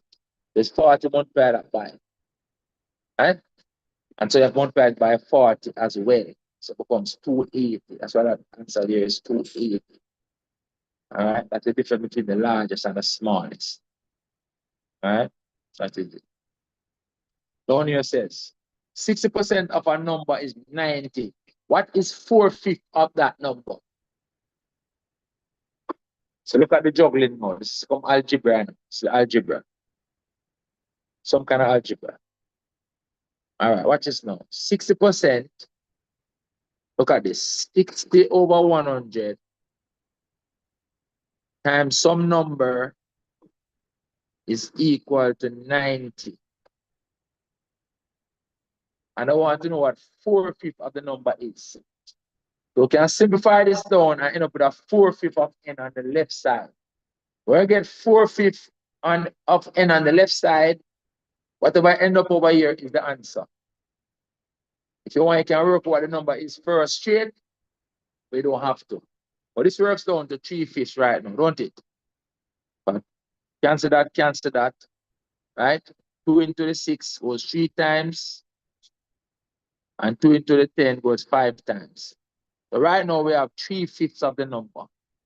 3/5 of the number is 90. We don't want 3/5, we want 4/5. To get 4/5, what we can do, we can divide by the 3 here, and then multiply the 4 that we want to get the 4/5. So look at it.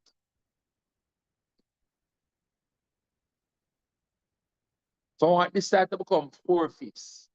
I can divide by the 3 and multiply by 4. I could do the same thing over here, so. Divide by 3, multiply by 4. Anything we do on the side, you have to do the same thing on the side here. This side is going to become 4/5 now because the 3, I cancel that 3 there. So when the left side becomes 4/5, we have the answer that we want. See there now? The left side now becomes 4/5 of the number equal. We wrote this out. We're going to get 120. 3 into this goes 30. 3 times 4 is 120. 120. See there? Some people might work out the number first and then the 4/5 of it, but you don't need to. You work towards what you want. Right? Work towards what you want. But understand this working out. And do it again. And let's do it one more time. Pay attention. We want to get everything right in the exam. Pay attention. So the question says 60% of a number, I don't know the number, when I call the number n, is 90. What is 4/5 of that number? So we can set up the expression, what they tell us. They said 60 over 100, or 60% of a number n is equal to 90. We want this side to become 4/5n. That's what it is. We want the left side to become 4/5n. So we'll juggle around that number and make it, adjust it, make it become 4/5n. So we'll simplify it down first. Recognizing that the 60% over here, if you do 20 into this, you get 3. And if you do 20 into this, you get 5. So that side is 3/5 already. So we now have 3/5 of the number. So 3/5 times the number is 90. You do a factorial work on the number. We just want a side to become 4/5.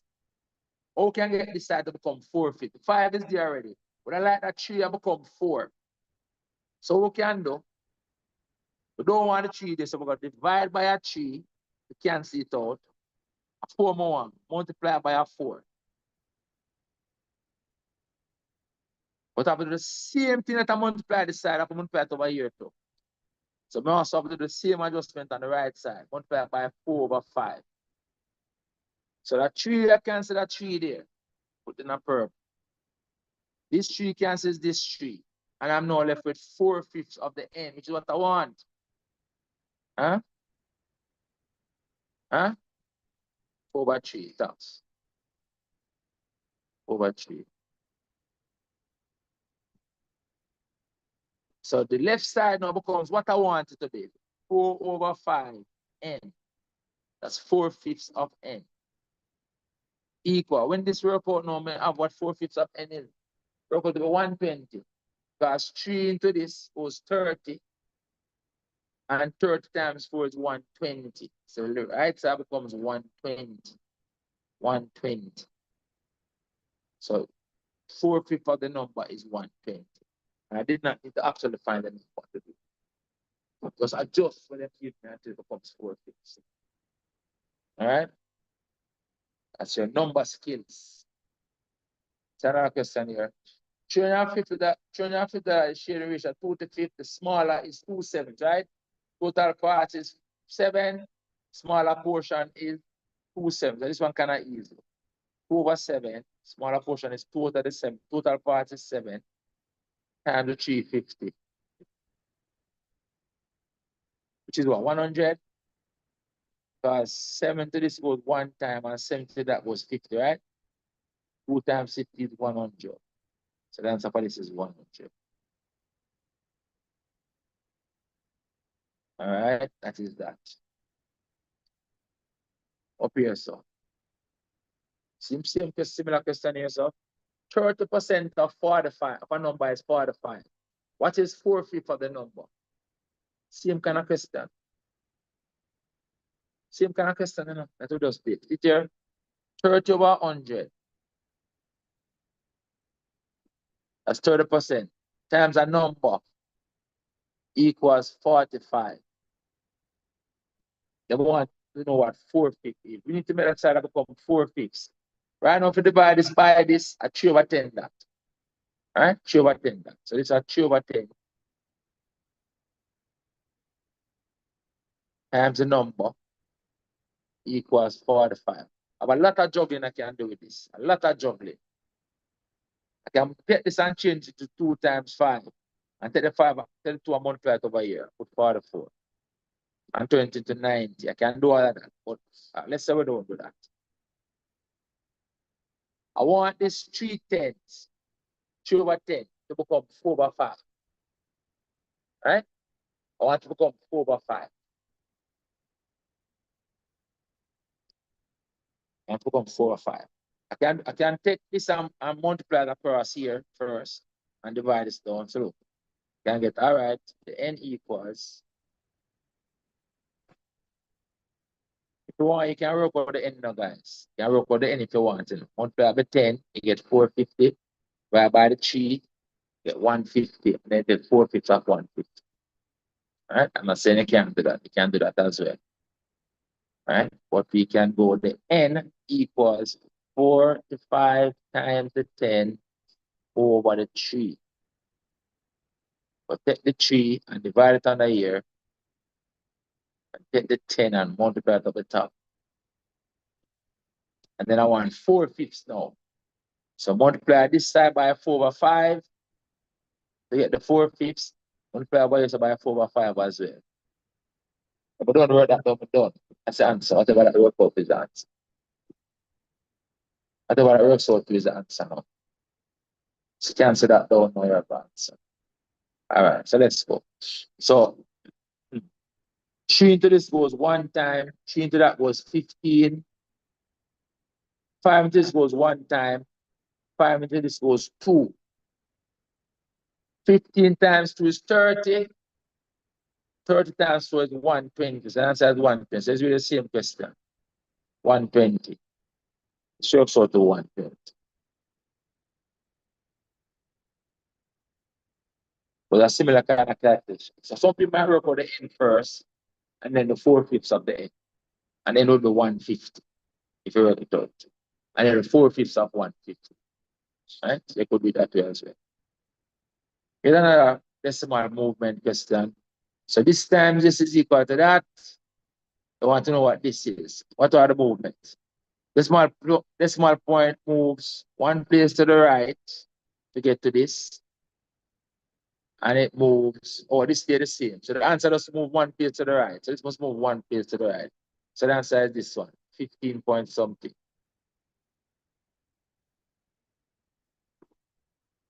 Make sense?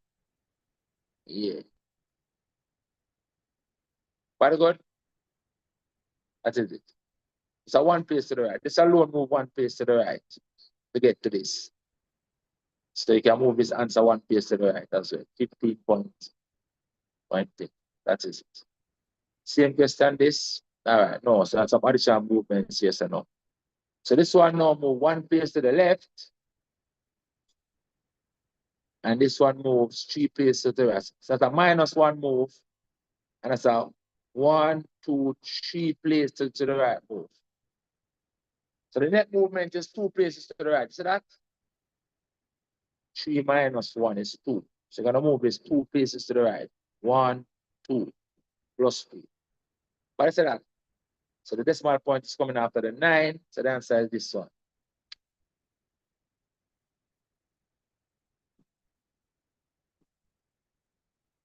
Another way you could look at it, you can say this is almost half, don't it? Near to half. Half of 370 for 150 something, don't it? 160 something, almost 160. That is 0.4 and close to half. 0.4, take a bit away from 0.5. 0.5 of this will be about 160 something. So you know, we're going this. 140 something, 130 something. All right, that's it. 180 something. All right, let's go. This one says a total of 540 bees are sharing a ratio of 4 to 5. The larger share is, again, the larger share is the 5 part out of 9. So it's 5 over 9. I don't think Mr. Shaw. 5 over 9 times 540. What I work out to? What I work out to? 200. 5 over 9 times, because this into this goes what? 60? That into that goes 60. So it's 200.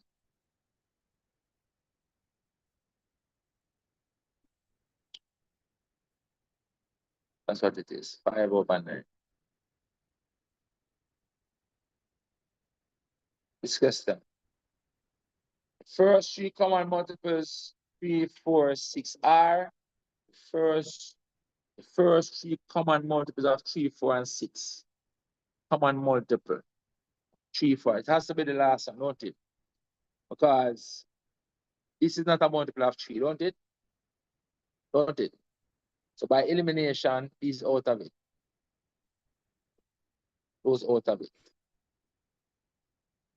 First three, I'm looking for common multiple. Right? So the 6 is not a multiple of 3, so you can't use those. So the answer must be this. Has to be. This gets done now. Dan sold 40 tickets in 5 days. Each day it sold 3 tickets more than the previous day. The number of tickets sold on the third day is. But I will go discuss that. Let's set up a working for this question.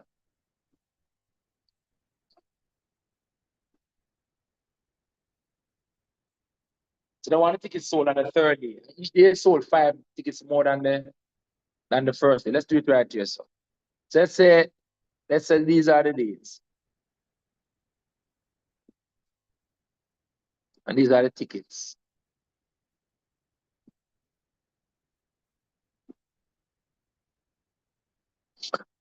Day 1, 2, 3, 4, and 5, right? So on day 1, we don't know how many tickets he sold. We're gonna call it X. On day 2, he sold X plus 5. But each day he sell 5 tickets more than the previous day, right? X plus 5. Then he said X plus 10, 5 more. Then he said X plus 15, 5 more. Then he said X plus 20, 5 more. And now can work out the total tickets here that he sold. Make sense? I don't know how many he sold on the first day, so I'm calling it X. This is what we're trying to find X plus 10. You need to find what X is first. And understand the reason there so far? So this must equal 4. What is add up to? This is 5x. What is add up to? This is 15 and 15, 30 and 20. Like 50, right? That's correct?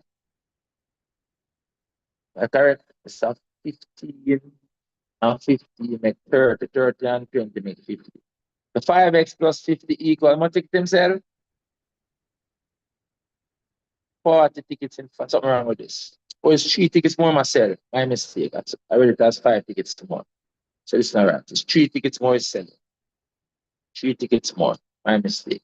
So you sold X plus 3. Then 3 more makes 6. Then 3 more make 9. Then 3 more make 12. So these are what we're doing now. Add up those for me. Much I get. This one is at 12 already. 12 and 12 are 24. 24 and 6 how much? 24 and 6. 30, right? That's correct? Add up this. This one is at 9. 9 and 9 are 18. 18 and 12 are 30. All right. So these add up to 30. So that total ticket equals 40. That's what I'm saying.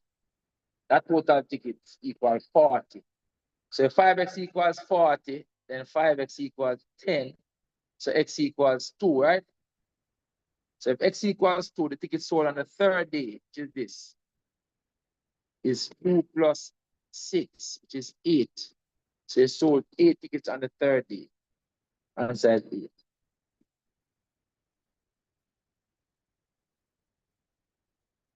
But go to the working out. Look down here. Said Dan sold 40 tickets in 5 days. Same question. Each day sold 3 tickets more than the previous day. What is the ratio of the number of tickets sold on the third to the number of tickets sold on the fifth? So this time now, I want the ratio of the third to the fifth. We're changing this now different color. So the third day sales was 2 plus 6, which is 8. And the fifth day sales now is 2 plus 12.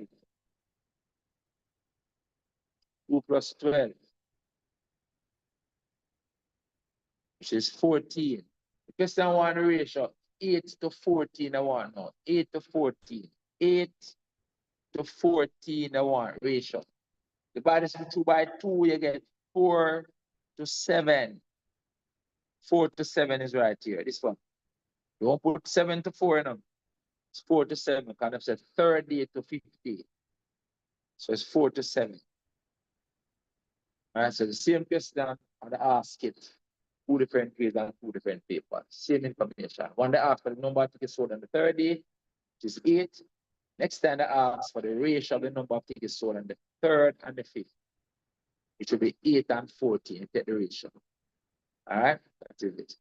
Next one says, the square root of 181 lies between 13 and 14. But you know that 13 squared is 169 and 14 squared is 196. So this number is in between those two. Same thing with this one. 191 is also in between those two. Same thing. Same thing between 13 and 14. But good? Same calculation. 13 squared is 169. 14 squared is 196. This number lies between those two squared numbers. All right, up here. Oh, done. Done. So we're going to now, we're going to look at the recent exam papers for any number theory. We'll take a break, short break, and come back and do the algebra. All right, so we're going to look on the number theory and the other papers if we see any repeat. All right, so let's go. Let's look at the 2026 first. 2026. It's, I think it's this one. Change the title for this one. See here. 2026 January this one. January 2020, no, January 2025. Is it January 2025? What percentage of 40? This one is at 20. This one already, right? The digit 2 right here is, see, they're going to answer different, a different way now. The digit 2 is 2 over 100, right? But they put 10 squared this time on the USS. See that? Hello. Yeah. So it's 2 over 10 squared they put this time. So the answer is this one this time. See that? Kind of changed up a little bit. So 2 over 100 put 2 over 10 squared. All right?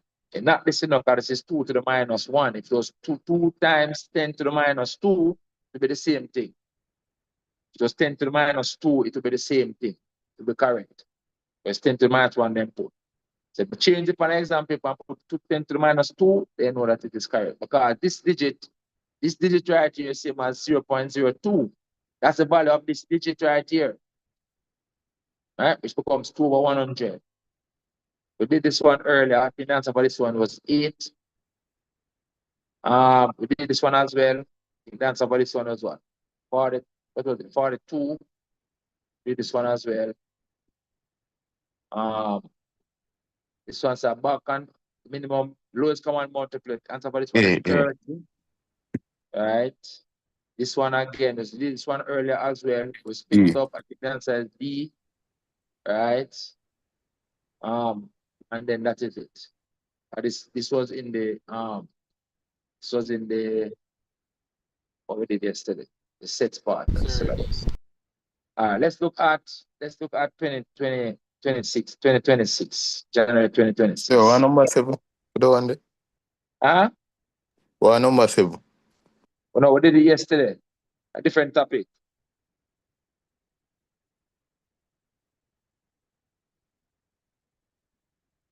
Shani asking me about.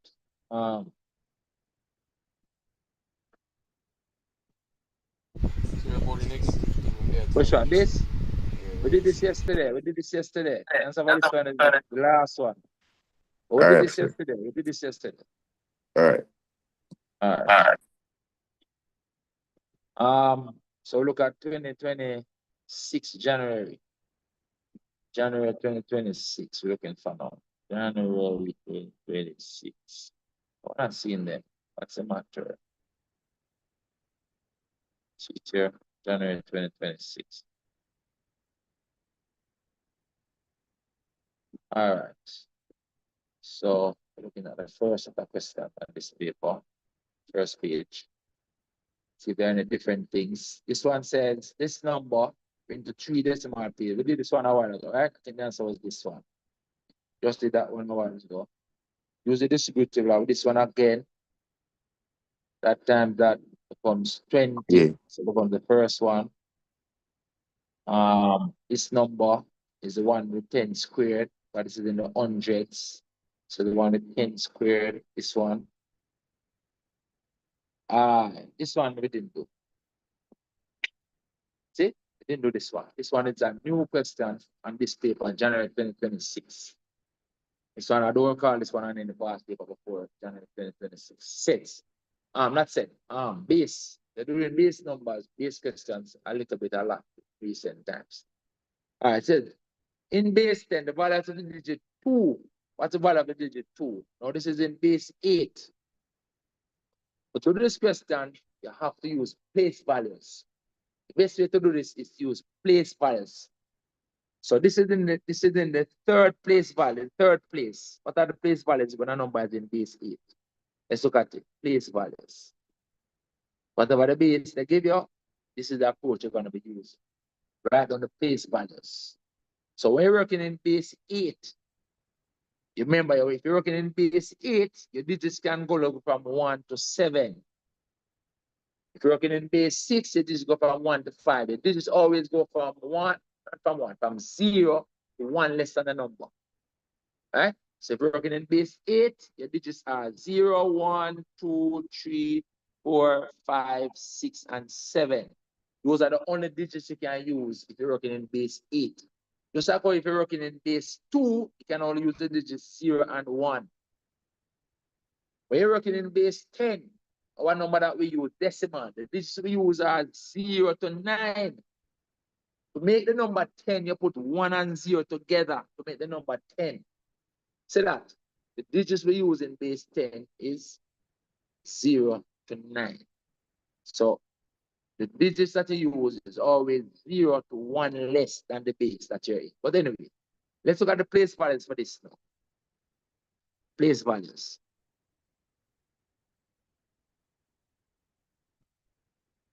And start from the right side over here. So it's base 8. So the first value is 8 to the 0. The first place value is 8 to the 0. Then 8 to the 1. Then 8 squared. Then 8 cubed. It's only 4 digits, so we don't need 4 places.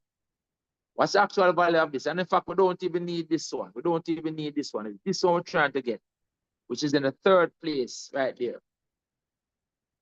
What are the actual values for these now? This is 1. 8 to the 0 is 1. This is 8, 1. 8 to the power 1 is 8. You keep multiplying by 8 this way. 8 squared is 64. Again, you have to multiply by another 8 to get that up. But we're not going so far. We don't need to go up there. These are the actual place values in our decimal system. That's what those base values are worth. And we're putting down this number. This digit is right here. So like 2, 3, 1. The 4 is under this one, but we're not interested in it. So the value of the 2 there, 2 times 64. It's like using 2 of the 64s. So the value of the 2 right there, so is 2 times the 64, which is 128. So that's why this is the answer. If you ask for the place value of this 3, it would have been 3 times 8. The place value of that 3 would be 3 times 8. 3 8s, 24. You get me? So they wanted the 3, it would be 24. Let me just put a mark on it just in case, because we don't know what's coming in the exam paper. If they change the axis, so they ask for the 2, it's over here, so. They want the 2. 2 is 2 times is 64 right here. So the value of this 2 in base 8 is 2 times 64, which is 128. They wanted this 3, a different color. If they wanted this 3 right here, this is the 3 in this number right here. So I'm going to underline the 3 in purple, underline the 2 that we want in blue. So if they wanted the 3 instead, just to show you, it will be 3 times this place value of 8. So we're going to make it 3 times. 3 times 8 which is equal to 24. Then they ask for the place value of the 3, the answer will be 24. But understand that. Good. So to do this basic exam, just put on the place values. It's place values. It's all about place values. All right. So we'll get a chance to do this time. Let's look if there's anything else on this that we have not yet encountered. This one up here. I don't think we did this one either. It says a new question as well. Item 5 refer to the following table. It shows the relationship between the number of matches an umpire officiates during a T20 cricket tournament and the amount of money he earns. So it's the number of matches. This is the amount of money that he earns. So this is a statistics question. A statistics question in a sense. So this is your frequency. And this is your scores. This is like your X balance. So you always want to make that distinction. It says, if the pattern continues, oh, this is a pattern thing. If the pattern continues, how much money would the umpire receive if he officiates 8 matches? So we need to see how these increasing. So apparently there's a steady increase in what he earns. We're going up to 8 matches. So we need to see what happens in the 7th match and then what happens in the 8th match. So we'll continue this trend. What is the increase right here? So it's 12, don't it? Don't it? And add another 12, no sir. So you keep increasing by 12. So you're gonna add another 12 to get to this. Add another 12 to get to 8, which is 8 match. So to get to 8 match, you're adding 24. But I can say that to the 97 figure. See that? So he would earn 97 plus 97, Mr. Shaw, plus 24. Something with a 1. It's the only answer with a 1. As yes, 1. So it's 121. That's it. But I go to that, fairly straightforward. This question, there are thoughts, we did this question earlier. 25% of the girls, how many girls? I think the answer was 8 girls, something like that. 6 girls, I think it was 6 girls. But we did this one earlier. All right, and this is 6. We did this yesterday as well. We did this question yesterday. That's 2026. Let's look at 2025. Let's look at June 2025. We did January 2025 a while ago. Let's look at June 2025. June 2025.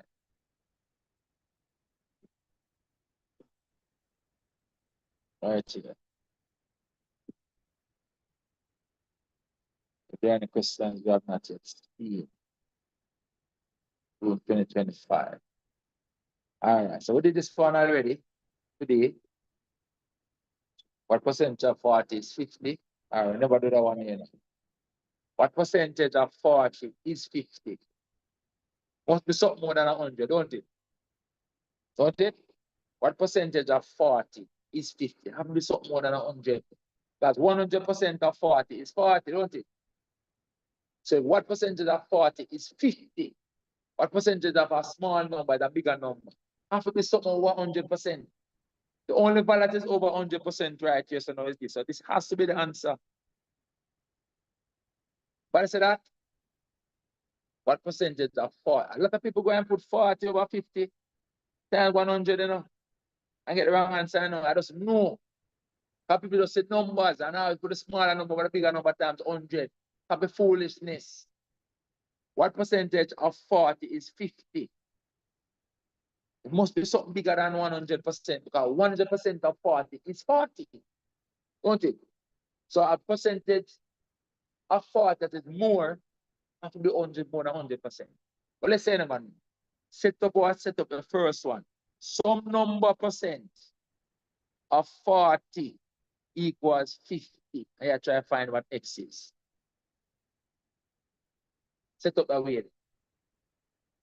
Eh? I work out itself. You can cancel this down, you're trying to find X. X percent of 40 equals 50. I'm trying to find the X. So see here, cancel this with this, right? And you can do all right, the X equals the x equals, we're going to take this 10 and multiply it up here, and take this 4 and divide it. I can simplify this further and go 2 into this goes 2 times, 2 into this goes 5 times, and then you can go 2 into this goes 1 time, 2 over the side that goes 25. They take a 5 and multiply it up here, so then you're gonna get the x equals 5 times 25, which is 125. So the answer is 125 right here. But this question don't do no work. It's the only value that is over 100%. So what percentage of 40 is a number bigger than 40? It will be so more than 100%. It's the only answer that is more than 100%. So pay attention. We did this one earlier. We added 2/3 to 1 1/3 to get 2, right? We did that earlier. Also did this one, I did one like this one. Let's see. But them change them all the time, you know. What's the net decimal movement? Well, this one don't change. That stays the same. And this one has gone 2 places. Remember, when number is there, the decimal point is at the end, right? Decimal point is at the end right here. And I've moved it 3 places to the left. 1, 2, 3 to get this number. And so moving this one 3 places to the left as well. 1, 2, 3. So the answer is this one right here. So the same kind of thing. All right. Let's see if there's any other one we have not yet done. We did this one earlier. We will keep increasing the amount that we're adding. I think we got 46 for this answer. So I know we did this one. Yes, sir. All right. This one now. David sold a certain number of tickets. David sold a certain number of tickets in 3 days. The ratio of the number of tickets sold over the 3 days are 3 to 7 to 5, respectively. If he sold 8 more tickets on day 2 than day 1, then the number of tickets he sold altogether. All right, so let's do this one. I never do this one before. All right, let's just set it up. So these are the 3 consecutive days, right? 3 to 7 to 5. So we're going to extend this ratio for the information that they gave us. So they gave us the number of tickets sold on day 2 over day 3. That's a difference. Let's put in a part of the ratio that we call difference. That's this to this, right? Which is 2. That difference is 2. Difference between these two values is 2. And they want the altogether total. So we're going to put in an extension for the total as well. Total tickets. Total tickets broken down there, so it's 15, don't it? 15. The broken down ratio, the total, this is 15. 15. So why am I putting in this? Because this is the answer that I want. Why am I putting this? That's information that they gave. You get me? They gave us information about the difference, but they want information about the total. That's why I extend the ratio they give me to show those two. Difference than the total. What did they say? The actual difference between the day 2 ticket and the day 3 tickets is 8. So this difference must become 8. For that difference to become 8, we need to multiply this by a 4. For 2 to become 8, we need to multiply it by 4 for it to become 8. So to multiply that by 4, we also multiply this by the same 4. And 4 times 15 is 60, don't it? So the total tickets sold is 60. But understand that? But I go to that? You all right, Mom? That is not all right. You have to listen up good. They give you the ratio. And then they give you information about the difference between these two values. Second day and the third day. They said the actual difference is 8. But in the ratio format, the difference is 2. So we're extending the given ratio to show what the difference is. Because we know that we can build up this broken down ratio to show the actuals down here. You get me? So we don't want to know what the difference is in the ratio part, in the ratio proportion. So the difference between these two numbers in the ratio proportion is 2. Why am I extending the ratio to show total? Because they asked me information about the total. So I'm also extend the ratio to show the total as well. So these are the individuals. This is the difference between the second and the third, and this is the total. Then I want the ratio now. This is the broken down comparison of the actual numbers. That's what the ratio is. So I'm going to build up this broken down now to show what the actuals are. The actual that I know is the difference. I know that the actual difference is 8. How do I get 2 to become 8? Multiply by 4. Because you know that ratio can be multiplied or divided by any constant value or any constant unit of measure. Here we're only multiplying by a value. So for the 2 to become 8, for this 2 to become what it actually is, I need to multiply by 4. It means then I need to multiply everything by 4. You get me? To show what the actuals are. But the only actual I'm really interested in is the total actual, because that's what they asked me for. You get me? If I wanted these ones, I have to multiply those by 4 as well. But I'm only interested in the altogether total actual. So most of my multiply this by 4 for it to become what it is in reality. So I have also multiply this by 4 to see what it actually is in reality, which is 60. Understand that? I think that's an easy way to approach it. And that I will get 60. Okay, you have to practice it, you have to do it yourself.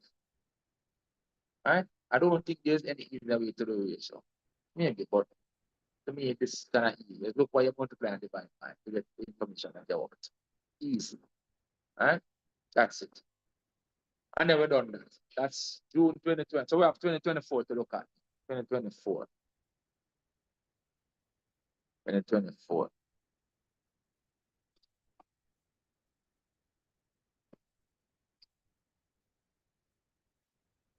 2024. January 2024. Let's look at it.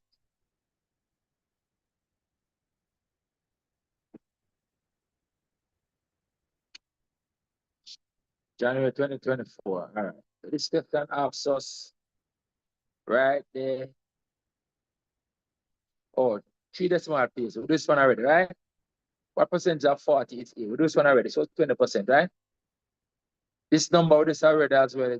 It's big number 200. So it's 2, this one, 10 squared 1. This number of opposite can be shared equal. This again is 30 with this one earlier as well. 350 share 2/5. I would say the larger one is 5/7. Did that one as well. And with this one as well, right? So all it's CSEC repeat the question a lot though. With all the questions there, I just doing past paper. I'm supposed to have a fun time in the exam room. Last one, June 2024. Where is it? Let's see if there's anything on June 2024. June 2024. Let's see what we have. Starting up here. Let's see. All right, we did this one already. All right. That one is 9 plus 4. We did that one. This one says, what's the value of the digit 6? I never do that one yet. So this digit 6 is actually 6/10, right? That's come off the decimal point. So this is the answer for that one. 6/10. 1 piece of the decimal point. 6/10. Next one. Adding 2/3 to 1 1/3 to get 2. This one again, we're adding 46. I remember that one as well. We did that one already. Least number of opposite can be shared equally among 6, 10, and 15. This one is 30 again. A certain amount of money is shared among J, Troy, and Jordan, which are 2 to 3 to 9. If Troy receives 40 more than J, then the amount of money shared, that's another question again. Let's do this one again. I don't do this one yet, right? Similar. Talk to me through it now. You girl, talk to me. Maybe the same thing. Look. 2 to 3 to 9 is what they gave us. Then they gave us information about the difference. Let's put on the J letters, the T, the J. So you have J, let's make sure you have J, you have Troy, and you have Jordan. In the ratio 2 to 3 to 9. That's a total of 14, right? Then they gave us information about that difference. I'm going to extend the ratio to show a difference. Which difference they give me information about? Give me information about the difference between Troy and J. That's the first two, right? That's the difference is 1, not it? So the difference is 1 in the ratio. But they're asking me for information about the total. See? Then the amount shared altogether is what? So we'll extend that to show now the total. And the total of this amount shared is 14, don't it? Broken down is 14. So I know that the actual difference here says 40. So therefore, I have to multiply this by 40 to see what the actual is. So therefore, the actual total is obtained by also multiplying this by 40, which is 560. So it's 560 that. What I say that? Simple as that. Right. And now we're done. All right, guys. It's now one. What time was we done today? 3 o'clock, I say I done. 11 to 3. All right, good. Do I take a 15 minutes break? Don't need more than 15 minutes break, and I will start back. I'm gonna go to the algebra, which can move to fairly quickly. Algebra easy stuff. All right, 15 minutes break. I'll put it back for 15 minutes.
Algebra. Can we really do a top of them today? Algebra matrices. Not a lot of questions. Not a lot of questions.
You can do algebra and matrices today. They're not a lot. Algebra and matrices today.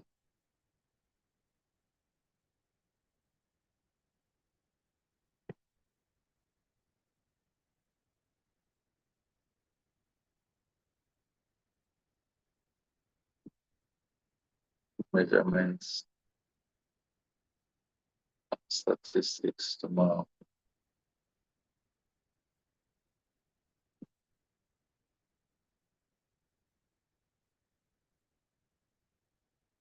Distance, functions, sheets. Oh,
All right, guys.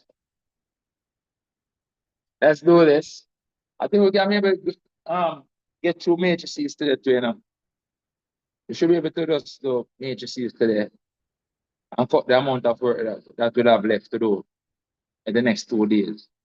Tomorrow and Tuesday.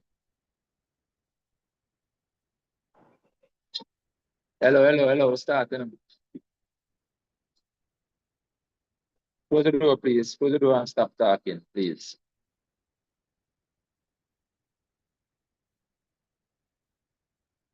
All right. So on algebra, so all these things to do. I think we can do the algebra and the matrices today. That is like an easy part of the thing.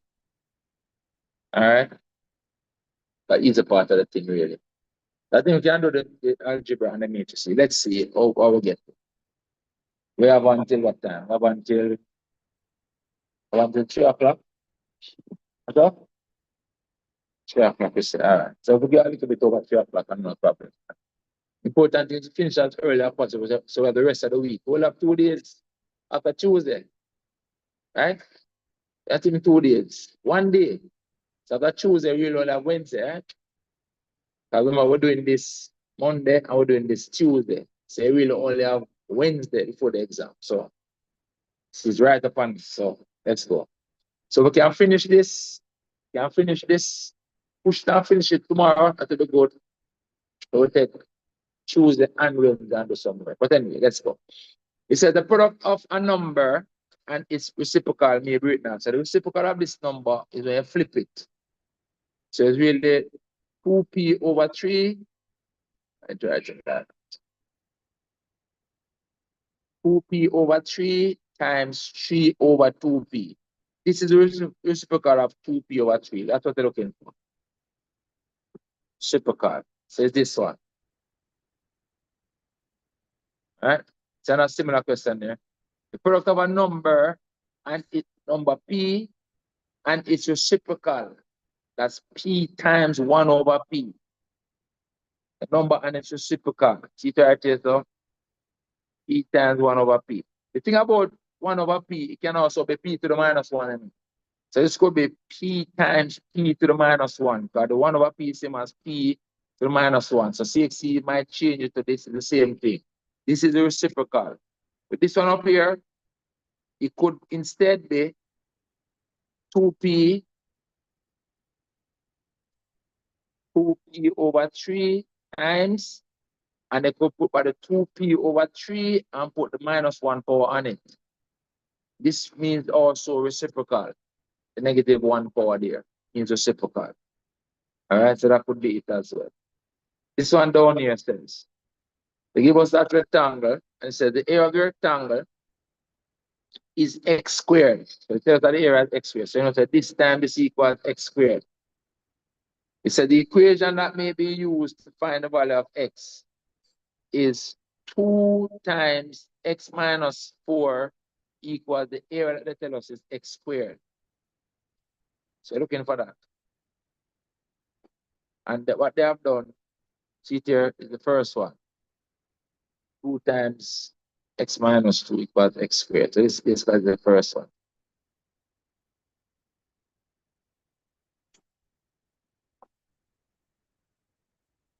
All right, that is. It says Altia normally saves $X each month, but in June she saves $4 more than twice the usual amount. In June she saves $4 more than twice the usual amount. $4 more than twice the usual amount. So that's one is the answer this time, right? Remember, I could also give you a question where she saves 2 times $4 more than the usual amount. See the difference? Could be that she saves 2 times $4 more than the usual amount. That would be the answer. They are asked it already.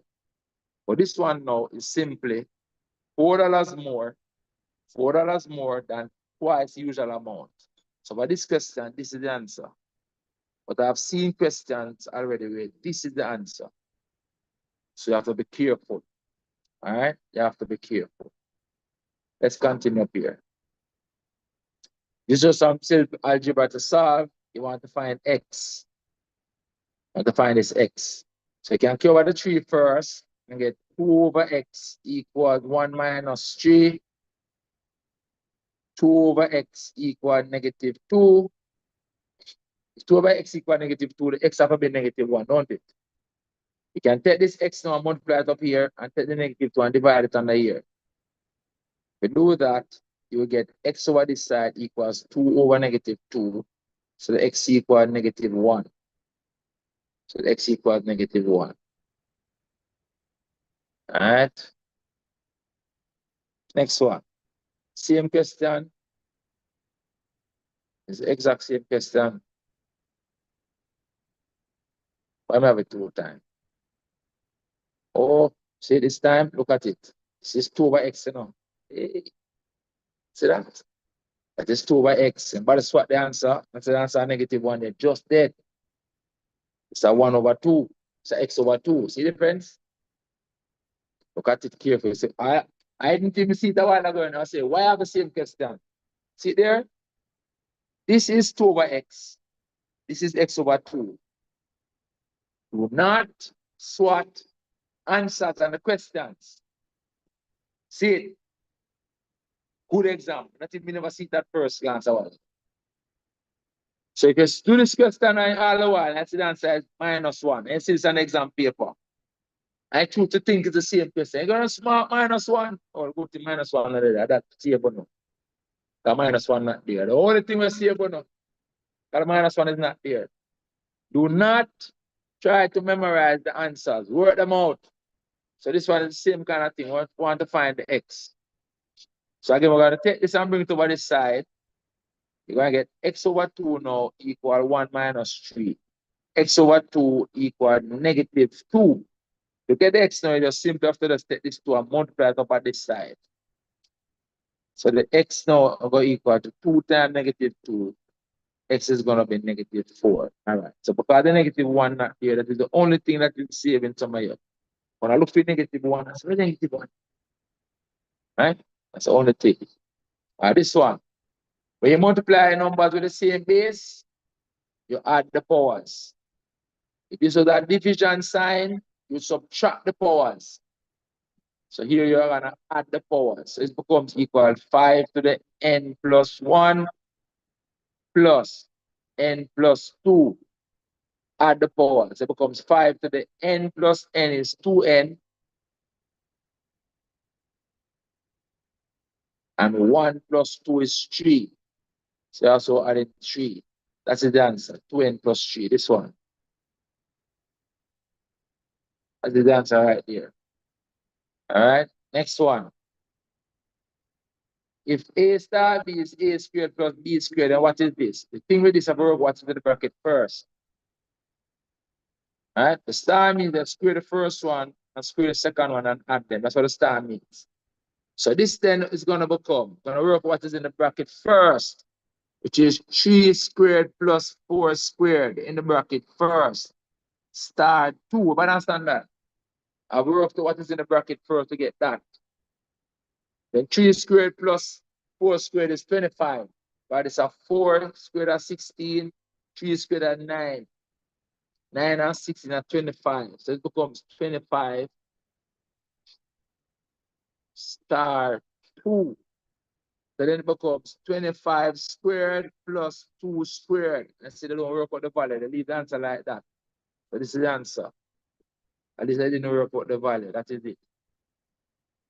All right? That's a good thing. They didn't work out the value. That's what they worked on. All right, next one. I said, don't put this one in, no, guys. I said, they put a plus right there, so it's supposed to be a star. See, don't put that one. That's not it. All right, let's continue. Next question. When 6 is added to a number and the sum is divided by 3, so see there, 6 is added to a number, that sum is divided by 3, the result is 4. The result is 4. This statement may be written mathematically as well. Try this. See to yourself B. Very good. Nice and easy. Next one. When 5 is added to a certain number and the result is multiplied by 3. 5 is added to a certain number, the result is multiplied by 3. The final answer is 27. What is the original number? We need to work that out for x. See that? When 5 is added to a certain number and that result is multiplied by 3, the final answer is 27. That's what you're solving.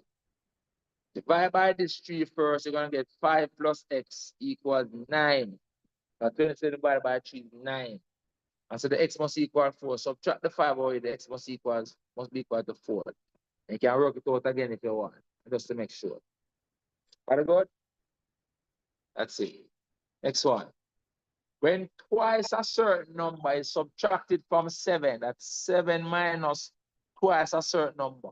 When twice a certain number is subtracted from 7, and the result is multiplied by 3, this result is multiplied by 3, the answer is 33.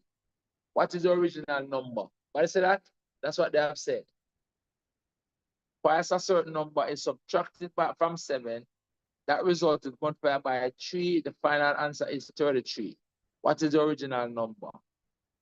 Divide by this 3 first. 33 divided by 3 is 11. We're going to get 7 minus 2x equals 11. Then what we can do, we can take this 7 and subtract it over here and get minus 2x equals 11 minus 7 is how much? 4, don't it? Oh, yeah, 11 minus 7 is 4. Subtract the 7 over here so we get 4. But I agree with that? Subtract 7 from both sides. And after we subtract this, now we're going to divide by this negative 2. Divide by 4 by negative 2, we get a negative 2. So x equals negative 2. So the answer is this one right here. X equals negative 2. That is it. Are you good so far? Yeah? The product of negative 2a and negative 3a. That's negative 2a and negative 3a. Equal. The negatives cancel to give us a positive value. 3 times 2 is 6, and the 8 times a is 8 squared. 6a squared. Easy stuff. 6a squared. Negative times negative is positive. All right. Next one up here, so. If p over 5 equals 20, then just take the 5 and multiply by the 20 over there, so, right? Simple. The p are going to equal to 20 times 5. See it here, so 20 times 5. Multiply the 5. Easy. P plus q is 1, negative 1, and pq is negative. What is p cube? Pq plus q cube. You can work out the p and the thing. You can look at these numbers and know the answer. Can look at these numbers and know the answers and look. The product is negative 6. And the sum is negative 1. You can see that this is 3 and 2, one of them positive, one of them negative. Look at it. The product is negative 6. And the sum is negative 1. So it means that P equals negative 3 and Q equals 2. So that by looking, it's not work out enough. The product is negative 6. The product is 6 and the sum is negative 1. Because the product is negative 6, so 1 positive and 1 negative, right? That's what we do when we are factorized, in a sense, So P equals negative 3, Q equals 1, or vice versa. Then I want P cube plus Q cube. So P cube plus Q cube become negative 3 cube plus 2 cube. This is by observation, guys. This is by observation. You know, I solve this simultaneously. Fine. A lot of work, unnecessary work. The product is negative 6. 3 times 2 is 6. And the sum is negative 1. Just that one of them negative and one of them positive. The larger one negative. Oh no, the larger one negative. But the sum of them negative. So the larger one is negative. All right? So it becomes negative 27 plus 8. Negative 27 plus 8 is negative 19. So this is negative 19.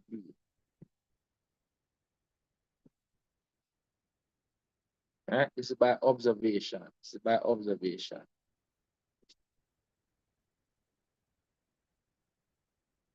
This is all by observation. This one. So x is -2, y is 3, and t is 2. I've seen question where they put a minus t up here already. Minus t. I've seen that. They put a minus t up there. All right. So this becomes the x is -2. So that's -2. The y is 3, 3. And the t is 2. The t is 2 up here. So 2. That's a square. That becomes -2 squared over 3 squared, which becomes 4/9. And so that's positive 4/9. Because we square the -2 becomes a positive 4. 4/9 is the answer. All right. I've seen question where them change this to a minus t, guys. To go to the minus t, let's work it out right now. Show them. Let's show if to the minus t, but because I've seen that question before. If it was x over y to the -t, that will become -2/3 to the -2. Right? Now this -2 means reciprocal. This negative means reciprocal. Let's do the negative first. So it become 3/2 squared. Squared. Understand that? So the negative would mean reciprocal. So flip this. And then now the square means you're going to square the numerator and square the denominator now. So you're going to square the numerator and get 3 squared, square the -2 and get -2 squared. And you would instead get 9/4 instead. 9/4. That's what you will get. All right? Negative means reciprocal. This one, I can't answer this anymore. I can't answer what this is.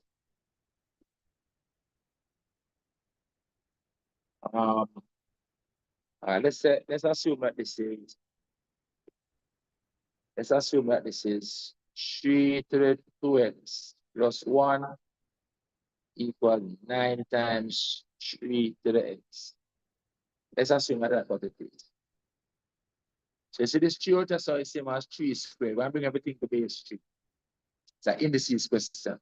It should be 3 to the 2x plus 1 equals 3 squared times 3 to the x. That's this 3 squared times this 3 to the x. But understand that. When you multiply indices, you're going to add the powers now. You're going to add these powers. So you're going to get 3 to the 2x plus 1 equals 3 to the 2 plus x. So it means that since 3 to that equals 3 to that, means that those two powers equal. This equals that. So it will be now, therefore, 2x plus 1 equals 2 plus x. Take this x and bring it over here and subtract from the 2x, I get x. Take this 1 and subtract over here, so I get 1. 2 minus 1 is 1. So the answer will be this. So let me have the right about that. So look. That is it. See that? Let's bring everything to base 3. Are you good?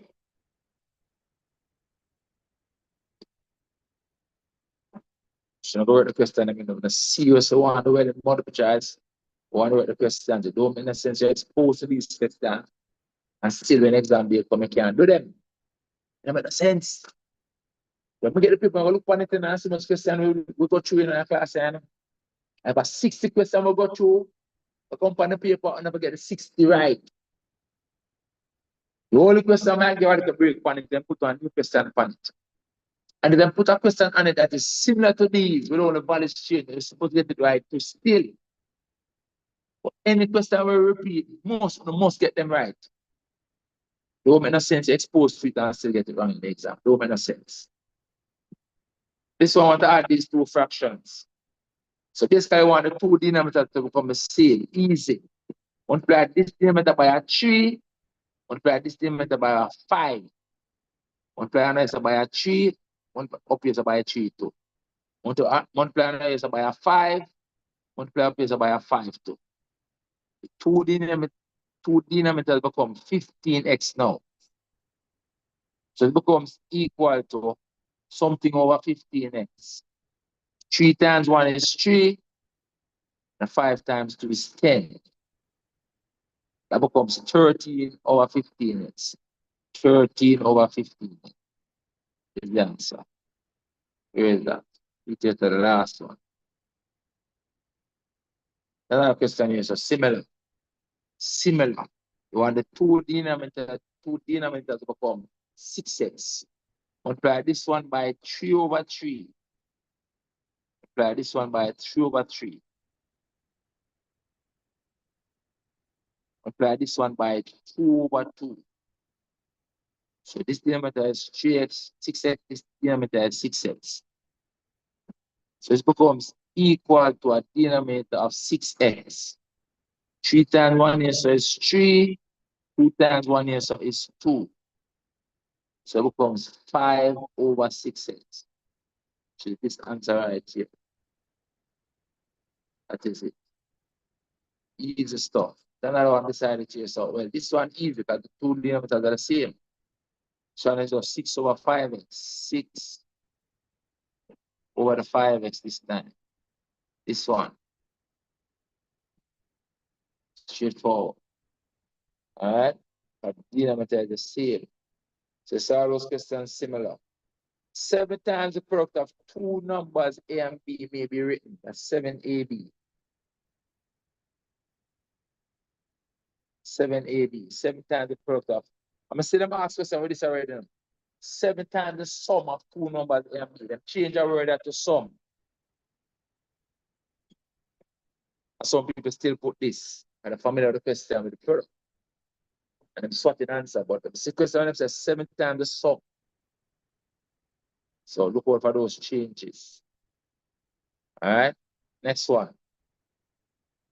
What is the value of this if the x is 4 and the y is 2? Let's plug them in. So the x is 4. So this thing becomes 4 squared plus 3 times the y is 2 divided by x times y. That's 4 times 2 divided by 4 times 2. That's what you're working on. Which one of these it is? This is 16. This is 6. This is 8. That becomes 22 over 8. That becomes 2, 2, 8, 16, and 6 over 8. Right? 22, 2, 8, 60, right? 60. I could be from right here, so we could divide them from right here. So from right here, you could have said this equal 16 over the 8 is 2 plus 6 over the 8 is 6 over 8. It becomes 2 plus 3 over 4. Which is 2 and 3/4 right here, so 2 and 3/4. That is it. Next question. Solving that for x. So you're going to divide by the 5 first. You're going to get 2x minus 1 equals 35 over 5. 35 over 5, which is 7. So 2x minus 1 equals 7. We're going to add the 1 and divide under the 2. So you're going to get x equals 7 plus 1 over 2. That's 8 over 2, which works out to be 4. What's the answer? Easy stuff. John has X marbles and Max has twice as many marbles as John. All right? So see here, you have Max, you have John. All right, so Max has X marbles. John has twice as many marbles as John. So John has 2x as Max. So let's go again. John has X marbles. I'll be the other way around, Mr. Shaw. So John is the one with X marbles. Max has twice as many. That's 2x. All right. It says Max gave John 5 of his marbles. So Max is now 2x minus 5. John is now x plus 5 because he has gained 5. How many marbles does John now have? X plus 5, right here. Easy. All right, so Max, how many marbles Max has, then to be this one, right? And I've seen them ask that already. Just change the word to Max. And this is the answer. All right, that is it. Next one. A equals 3 and AB equals 6. What is A squared minus B squared? Now, if A equals 3 and AB equals 6, it means that the B equals 2, don't it? Agreed? And so A squared minus B squared becomes 3 squared minus 2 squared. That becomes 9 minus 4. That becomes 5. Answer here is 5. Easy stuff. 5 that equals that. What is what? We're solving this for y. So we're going to expand this side first. We're going to get 5y minus 10 equals, expand this side. We're going to get 3y plus 12. What is that? Take that 3y, subtract it over here, take that 10y and add it over there. So we get 5y minus 3y equals 12 plus 10. This is 2y equals, this becomes 22. Divided by the 2, you get y equals 11. Y equals 11. Easy stuff. Next page. Same kind of question, solving for x. 3 times this first. I'm going to careful with that negative sign. Careful with that negative sign. So expand this first, we get 3x minus 3. Then here is negative x. 2 times x is negative 2x. Important thing now, negative 2 times negative 1 becomes a positive 2. I think that's where some people make a mistake. That equals 7. 3x minus 2x here, so is x. A minus 3 and a plus 2, there's negative 1. That's all equals to 7. The negative 1, add it over there. You get x equals 8. X equals 8 right there. So next one. Put in this negative and this negative, make it positive. So it becomes a positive 2q minus this 3q. 2q minus 3q is negative q. This is the answer right here, negative q. Nice and easy. This expression is the same. I'm going to distribute this negative 2x and that, negative 2 and that, negative 2 and the negative 4 to get a positive 8. So it's minus 2x plus 8. Minus 2x plus 8 at this one. But I go to that. These are really very easy stuff. This one, just care for the negative sign there. So I have 3x first. You have minus 4 times x is minus 4x. Then minus 4 times that's 7, that's 6. Negative 24. This becomes a negative x minus 24. So it's minus x and minus 24. That's it. Next question. So in the box here, so same kind of expansion. Just careful this negative. It becomes 3 minus x plus 2. But the minus is a plus 2. The 3 and the 2 is 5. So this works out to be 5 minus x. 5 minus x. Right? Everything are really very easy, guys. Next one. If x is an integer that satisfies the inequality, then, so remember now, you have 4 less than 2x less than or equal to 6.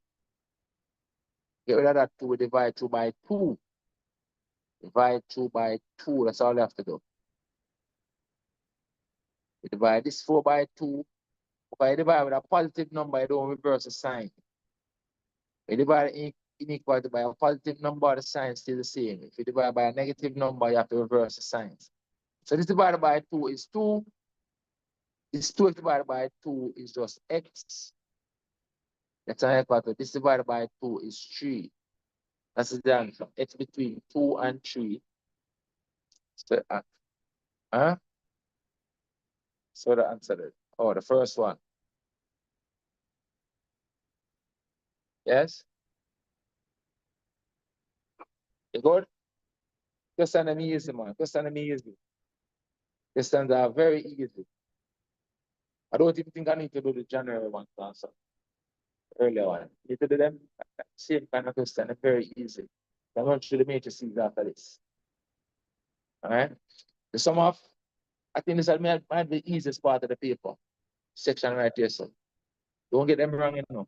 The sum of two positive numbers, P and Q 32. Write it out. P plus Q is 32. And the difference is 12. P minus Q is 12. What is the smaller value? We're solving these simultaneously. Solving them simultaneously. The smaller one is Q, don't it? Based on this. So if I add them first, eliminate the Q, you're going to get 2P equals 44, right? So the P equals 22. So the P equals 22 right here. This line, this is 22. Then the Q above it 10, don't it? So from this equation up here, it will be 22 plus Q is a different color. It will be 22 plus Q equals 32 up here, so. Subtract the 22 over here. You get a Q equals 32 minus 22, that is 10. That equals to 32, 22, 22 minus 10 is 12. 10 is the answer. Nice and easy. This one. So you're going to multiply the 3 times the 2 first and get 6. You multiply these two numbers because they are indices with the same base. Add the powers. You get x to the 5th power. Add these powers and write it out.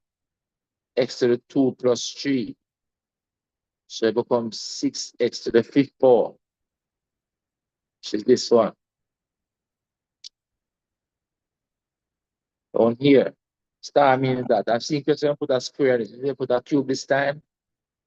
So it becomes equal to the square root.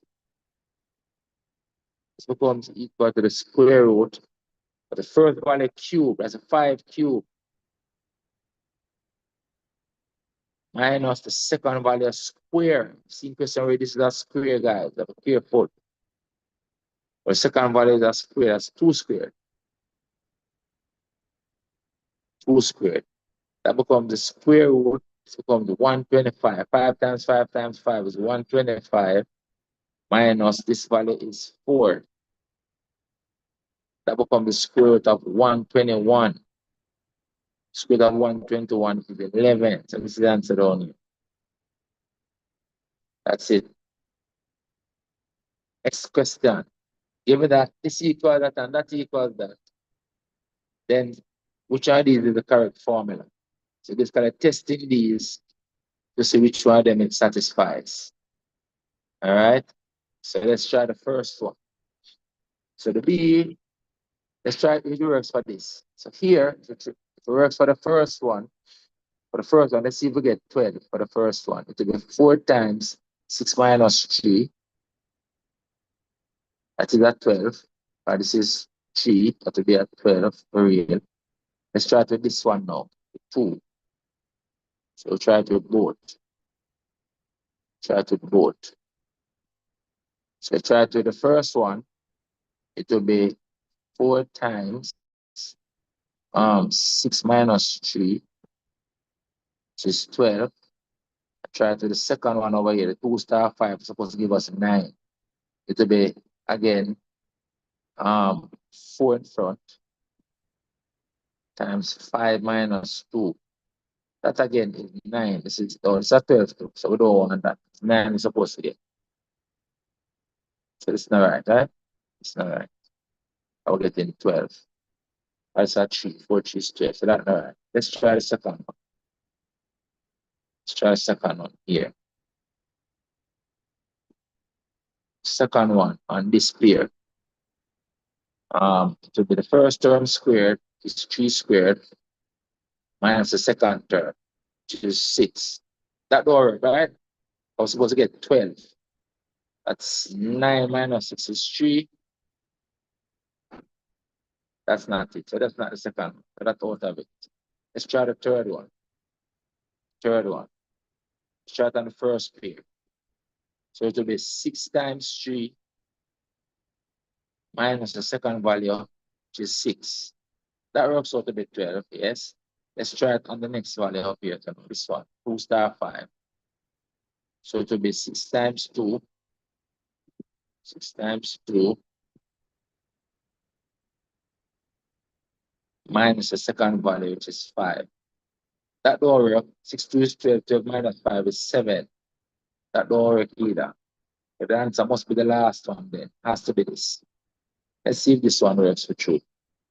I will make that mistake. Let's see. This one, first value will be 2 times 3 plus the second value is 6. That equals 12, which is good. And then we try it again. The second pair over here, it will be 2 times the first value of 2 plus the second value of 5. That equals 9. Good. So these work. Good and good. So the answer is this one, don't it? So the last one, imagine that. Very such time. All right. So I'm down here. When 2 is subtracted from a certain number, when 2 is subtracted from a certain number and the result is multiplied by 3, so when 8 is subtracted from a certain number, that's x minus 8. 8 is subtracted from a certain number and the result is multiplied by 3. The answer is 21. What's the original number? Doing that again. This needs to be 7. I guess that number is 15. Not sure you can divide by this 3 first. I'm going to get x minus 8 equals 7 divided by 3. Then add this 8 over here. So the x equals 7 plus 8. So the x is 15. 15. And that's it. What time is it? What time was it? We are 3 o'clock? 2:15 now. Huh? 2:15 now. Well, so what the first thing? So I'm going to run through the matrices. There's 2 pages of matrices. Matrices is easy. Matrices is easy. Let's run through the matrices. Okay, guys. Still want you all to do the other papers. And if I can finish everything, I'll go back on the other paper there. Let's go. The determinant of a matrix is 0, and the matrix is a singular matrix, don't it? But you know that? Another word they could say it has no inverse, don't it? The matrix A has no inverse, then singular as well. So they could have said has no inverse. Could have said A has no inverse. A could have also said this. A has no inverse.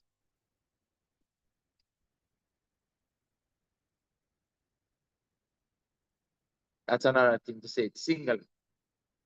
And the determinant is not 0, then it's non-single, right?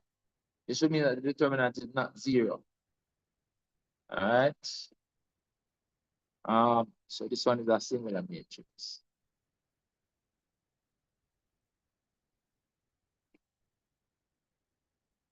Next one. 2 matrices A and B are conformable if the number of columns in the first one equals the number of rows in the second one, right? Number of columns in the first equals the number of rows in the second. Number of columns in the first equal number of columns in the second. Number of columns in the first equal number of rows. Number of columns in the first, which is A, equal number of rows in the second. That is it, remember. For them to be conformable, the number of columns, the first one, must equal the number of rows in the second one for the multiplication to be possible. All right? Determinant of the identity matrix. Remember, the identity matrix is 1, 0, 0, 1. The determinant of that I matrix is 1, don't it? 1. 1.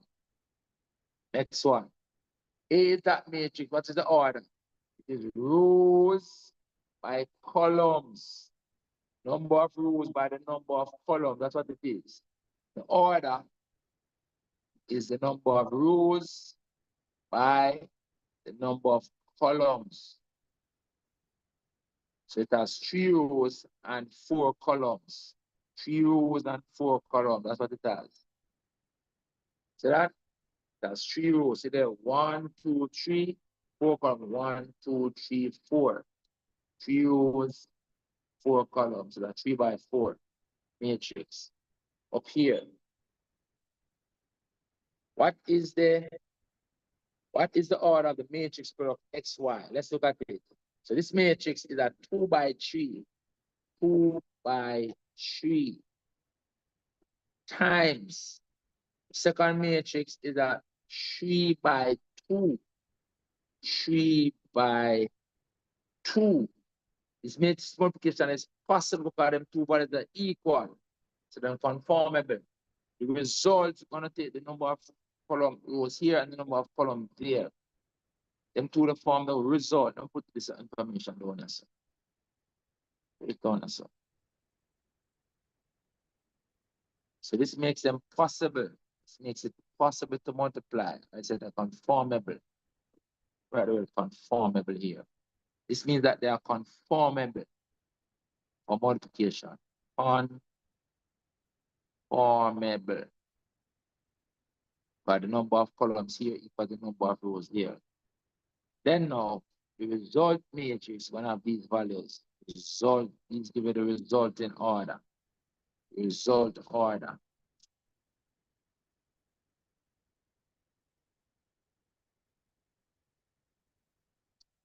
That's a 2 by 2.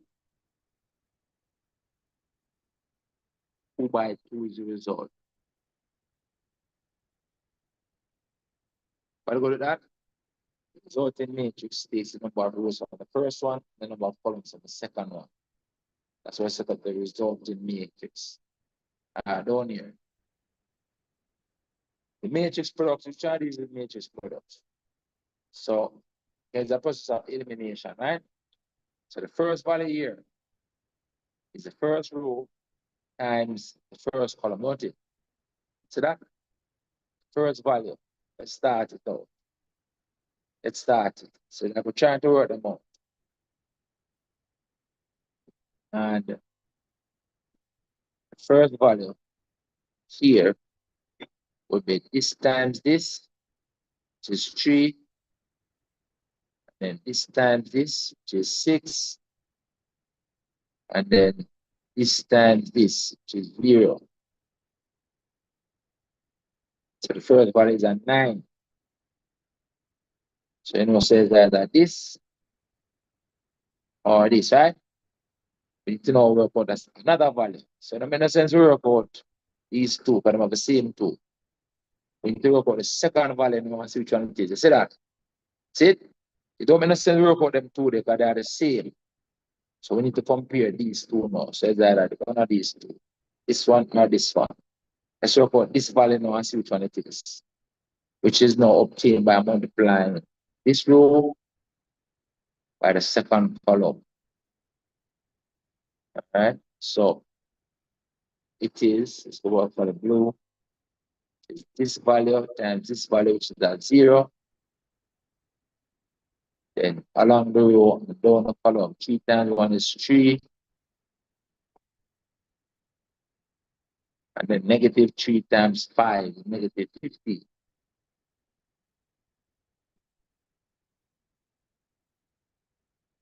That works out to be negative 12.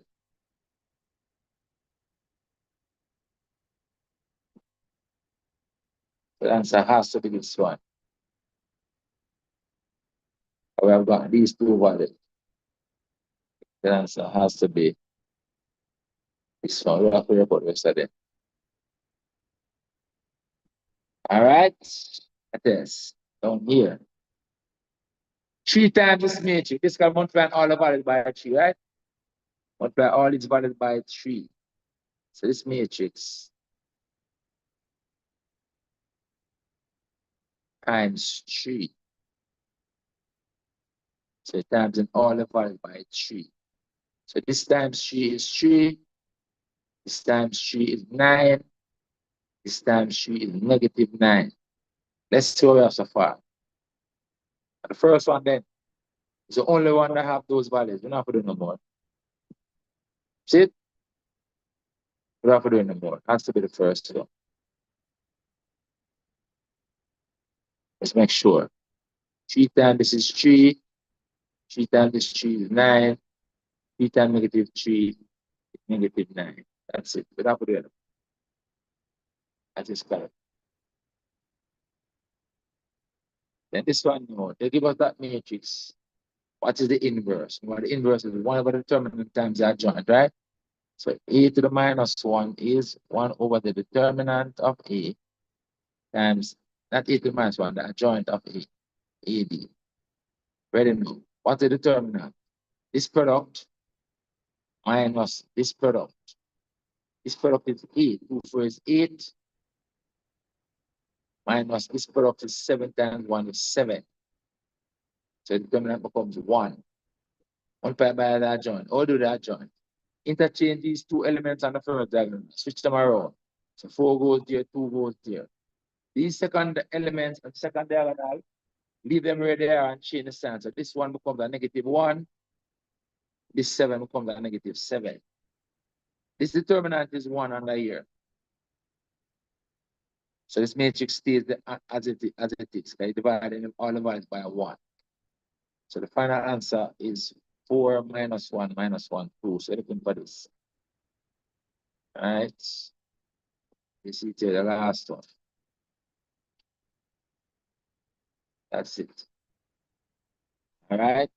Then we'll come over to here. So that is 27, 28. What is the order of matrix Q? This one. 3 by 4, don't it? 1, 2, 3, 1, 2, 3, 4. 3 by 4. This answer right here. 3 rows by 4 columns. 3 by 4.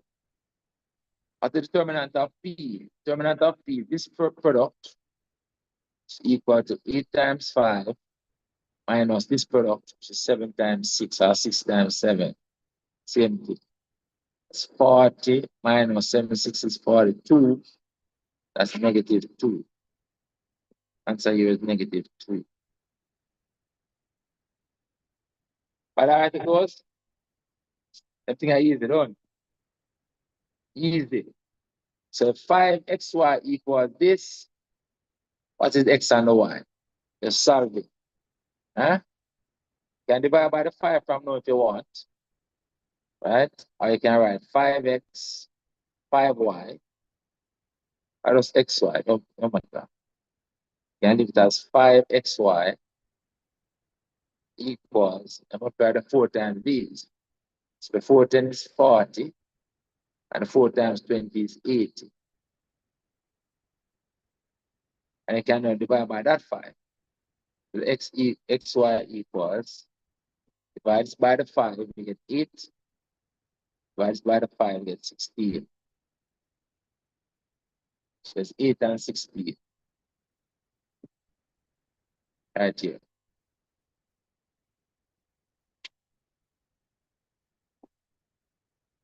Right, we're done. HSC is done. All right. Just touch on a quick paper them now. That we've seen about a couple minutes left. We'll just go on the other papers and just touch those topics. You can fast. Most of them repeated anyway. Right? So I'm gonna do that quick and then we'll call it a day. All right. So I'm gonna do that. All right. So January 2026 first. Where are you? I always can't find it. Where are you? It's here, January 2026. All right. So looking at the matrices. No, looking at the, what we're looking at? Oh, the algebra and the matrices, algebra. We did this one already, right? Let's distribute the negative on these, right? Like we did already. We did this one earlier too, right? It became, what was the answer again? 11. Yeah, because we got a square root of 121. We did this one earlier. This one. All right. So given that 39 people who work 5 hours per day can repair a road in 12 days, in how many days would 30 people complete same repair if they work 6 hours? So this can stand new. So this is an inverse proportion, you know, guys. The inverse variation, really. You know. right? 30 people working at 5 hours can repair a road in 12 days. So the more people you add on, the less time it's gonna take, right? Make sense? That's an inverse variation. And then now, the people and the hours combine to give you work hours, right? So, and they take 12 days. All right. So you can set up like this. So the man hours, let's call it man hours. The man hours, which man hours is this times this combined. More money you have working more time combined with your man hours, right? So the man hours is inverse proportional to the number of days, right? Is equal to K over the days. See that? Because the more the manpower is, the less they're gonna take. Make sense? But understand that? So I take the days and I multiply it over here. So then the hours, and the days multiply together when we go to a constant. See that? The man, the hours, and the days multiply together is gonna become a constant. Right? So man hour days for the first given information, this, and this must equal man hour days for the second one as well. Man hours and the days we want for the second one. So they've set up that equation. Okay. So see here now, man hour days are constant. So the first set, man hour days, 39 men, 5 hours, 12 days must equal same must happen for the other pair. That are set. 30 men working 6 hours times a number of days that we're trying to find. That's what you're solving for D. When you find a D here, you have your answer. Understand that? So take this now and divide it under here so and simplify. So 39 times 5 times 12 over 30 times 6 equal the days. So let's write days as well. That we're trying to find. Simplify this down and we have an answer. Let's see. So 5 into this goes 1 time, 5 into this goes 6, right? 6 into this goes 1 time, 6 into this goes 2, right? 2 into this goes 1 time, 2 into this goes 3, right? 3 into this goes 1 time, 3 into 39 goes 13, don't it? So we're left with just 13 times 1 over 1. So the answer is 13. See there, so equals 30. So this is 30. Put in there.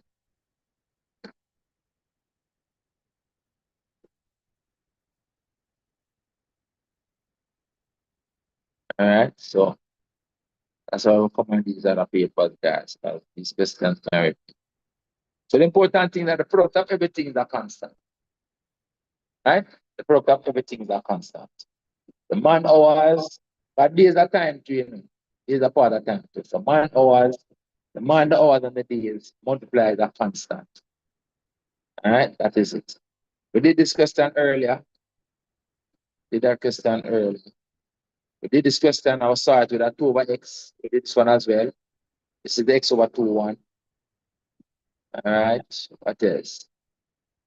No, that's vectors. No, that's vectors. So we're not doing this one. That is vector. What vector are the right so? Not doing vectors yet. So we do this. What we will do? Major C's. Major C. Don't give me major C's on this one time. Major C's. We did this question earlier as well. No, but yeah, that people look mixed up. So.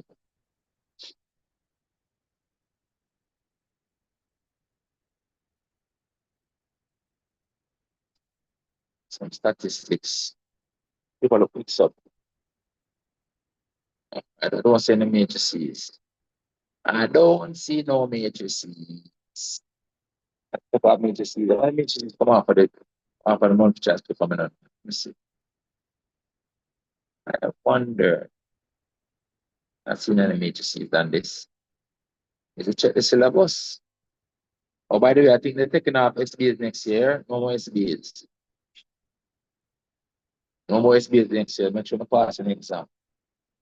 If you don't pass it this year, I'm going to do a third exam paper next year.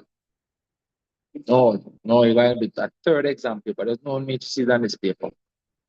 But next year, I'm going to do a third exam paper. Right? You see the paper three that people who don't know SBA though? Next year, 2027, what am I going to do that? I'm taking them. Nobody no more SBA. People the labs and so on continue SBAs. You know. Technical subjects will continue to have SBAs. Subject one technical subject like maths and English and accounts and something. No, because say better to use AI and a couple of old SBA and something. They don't know. They know that's everybody doing that. So it makes no sense. So they're cutting it out, guys. Because AI take over now, so nobody know about it no more. So no more SBAs next year. All right? Sorry.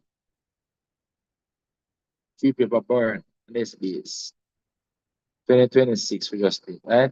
This is June 2025. What is it again now? January 2025, right? January last year. All right. So we're looking for the algebra. I see some matrices here, so a bit of matrices.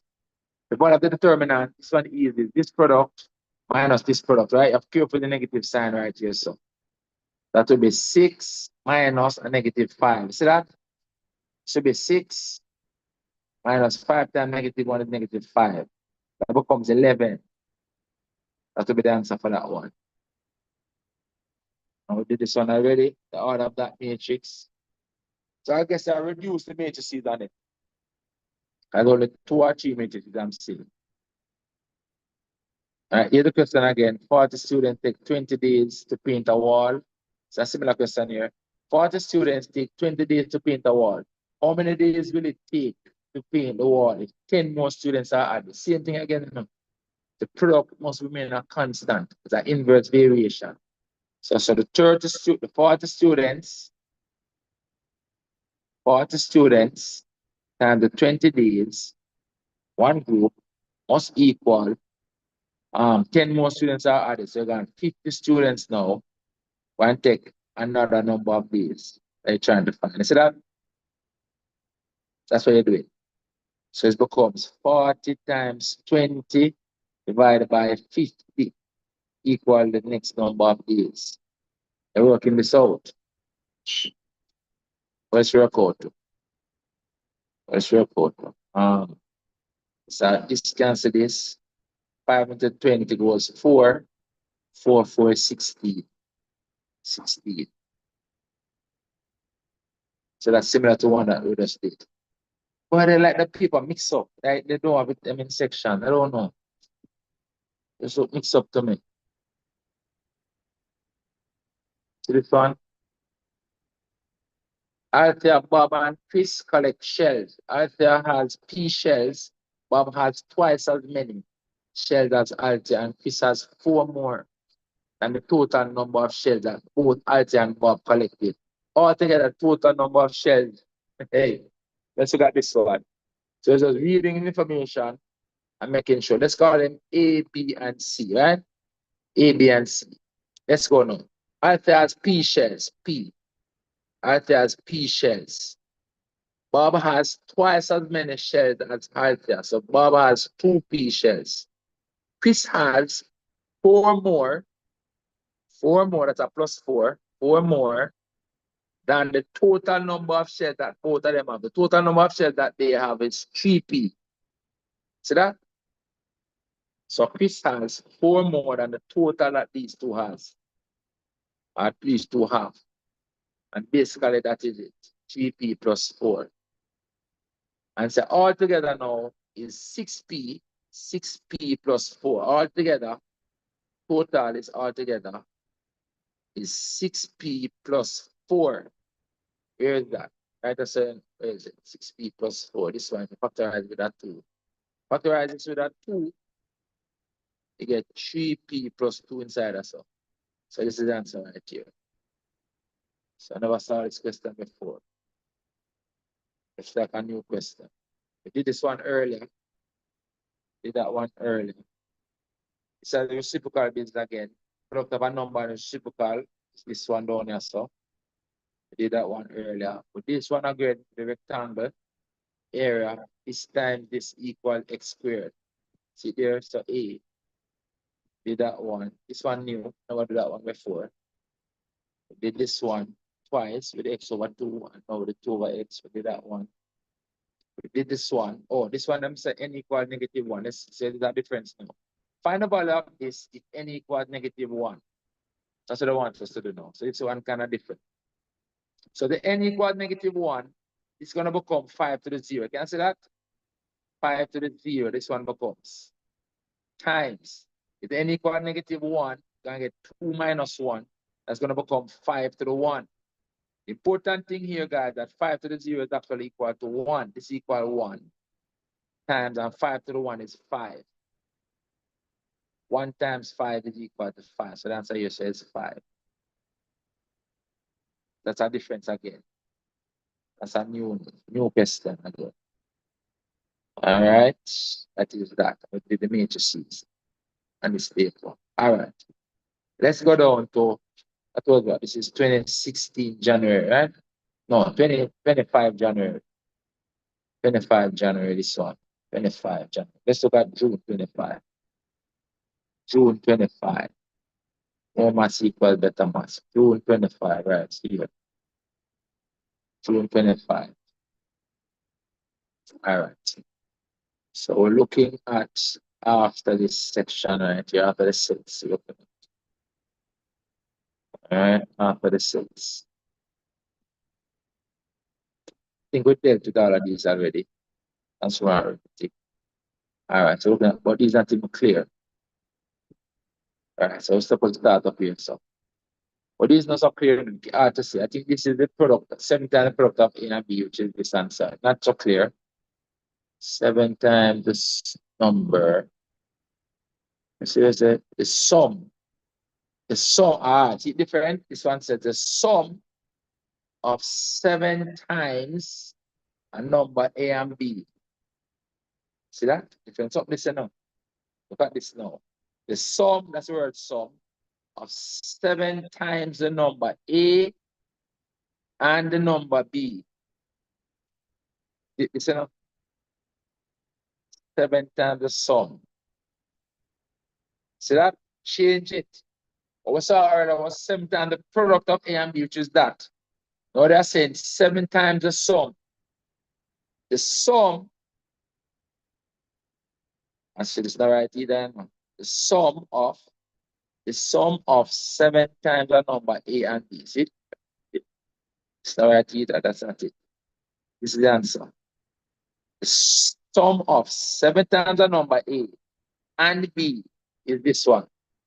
This is the answer for this one. Look at it carefully. The sum of 7 times the number A, see there, that are the 7A, and the number B. This is the answer for this one. This is it. 7A plus B. The sum of 7 times the number A and B is that 7A plus B. Right? This one will be 7 times the sum of A and B. This one. 7 times the sum of A and B. This one.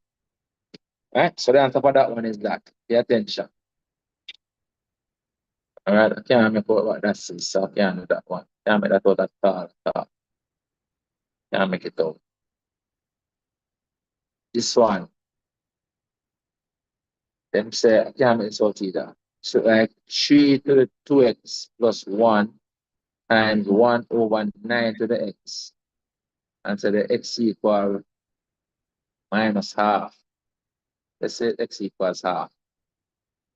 What is the value? X equals half. Let's see if this is right. So if x equals half, this becomes a 1. So it becomes 3 squared becomes 3 squared, but it becomes a 1. If x equals a half, then that's a 1, right? I don't know if it's minus a half or let's see if it's a half. So it becomes 3 squared times it becomes 1 over 9 to the half. Now I say 9 to the half is the same as square root of 9. So it should be 9 times 1 over 3, which is equal to 3. So that's all be 3. That is the case. Do this one already. And if they get that clean up, be copy of this paper. January 2025. Sum of two numbers is 140. One number is 10 less than 2 times the other. Then the two numbers are, let's see what this one is saying. Look at this. Sum of two numbers is 140. That's A plus B equals 140. If one number is 10 less, so let's say one number is equal to 10 less. 10, that's minus 10, less than twice other number, 2B. What are the two numbers? That's what they tell us. Sum of the two numbers is 140. And one of the numbers is 10 less than twice the other one.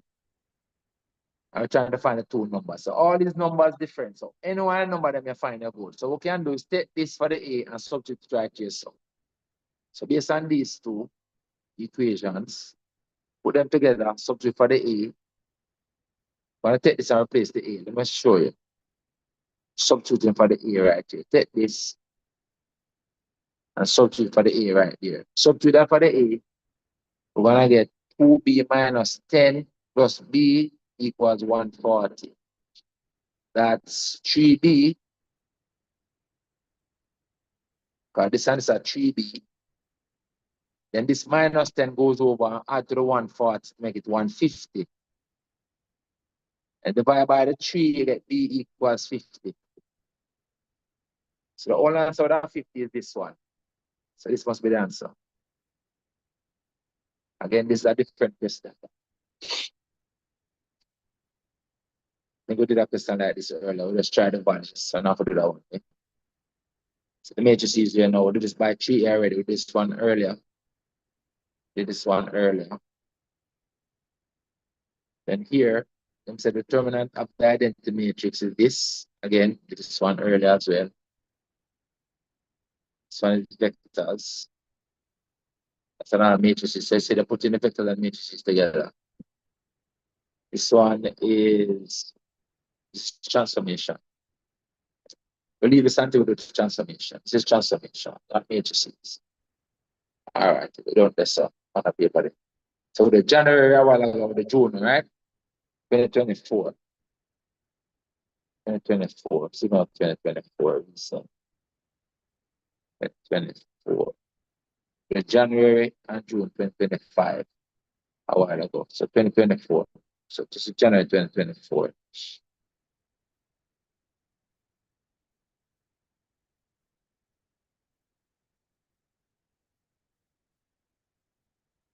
All these questions already. 2024. So this was supposed to start back right here. So we did this one earlier. We did this one earlier. Well, it's kind of different, you know.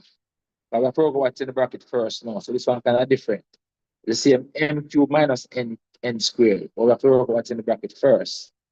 So firstly, the 5 star 2, that will be 11, as we normally do. It will be the square root of the 5 cubed minus the 2 squared. We're doing this first, the bracket.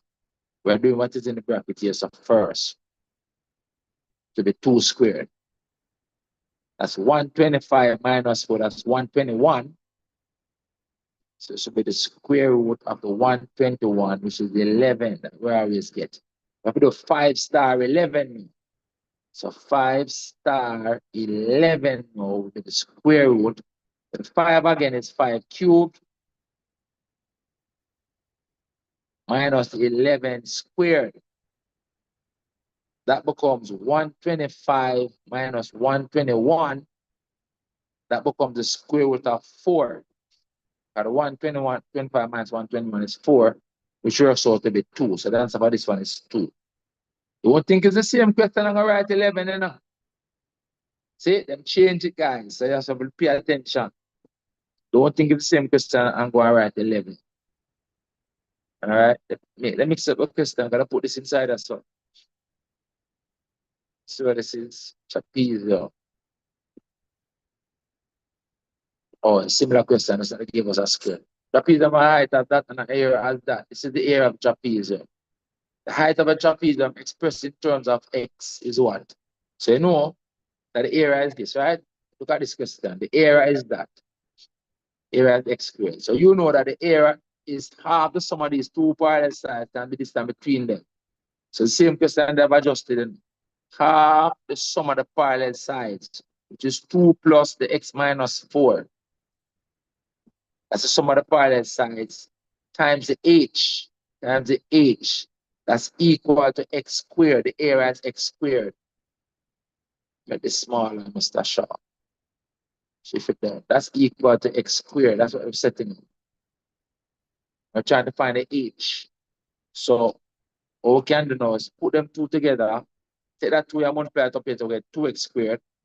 So you're gonna get x minus 2 in the bracket here, so times by the h out here, so multiply the 2 up here, so you get 2x squared. And then to find h, you're gonna take this and divide it under there, so the h is gonna be 2x squared divided by x minus 2. First answer. See, this is the first answer. The first one is the answer up here. So that again is a new question, guys. I don't remember this question. I don't remember that one. Right? So get an expression for the area, which is half the sum of these two parallel sides, multiplied by the distance between the parallel sides, which is the h. And they tell us that the area is x squared. What they gave us originally was a rectangle with these two dimensions, and I said it was x squared. Now they give us a trapezium. So they modify the question a bit. That is it. All right, this one we did this one earlier. We did this one as well. And we did this one down here as well. We're going to vectors. That's January 2024. So the major C's part down here, so I did this transformation. We did this question down here already. And we did this one, the inverse. We did that one. And that is it. All right, I'm going to look at June 2024 and then we're done. June 2024. Where are you, June 2024?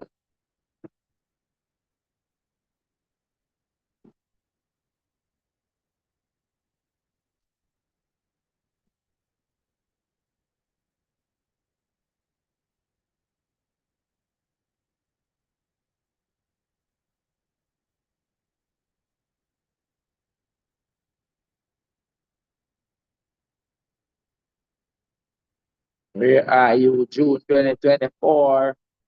Here you go. June 2024.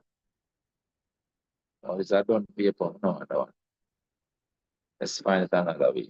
Let's find it another way. June 2024. Let's find it another way. June 2024.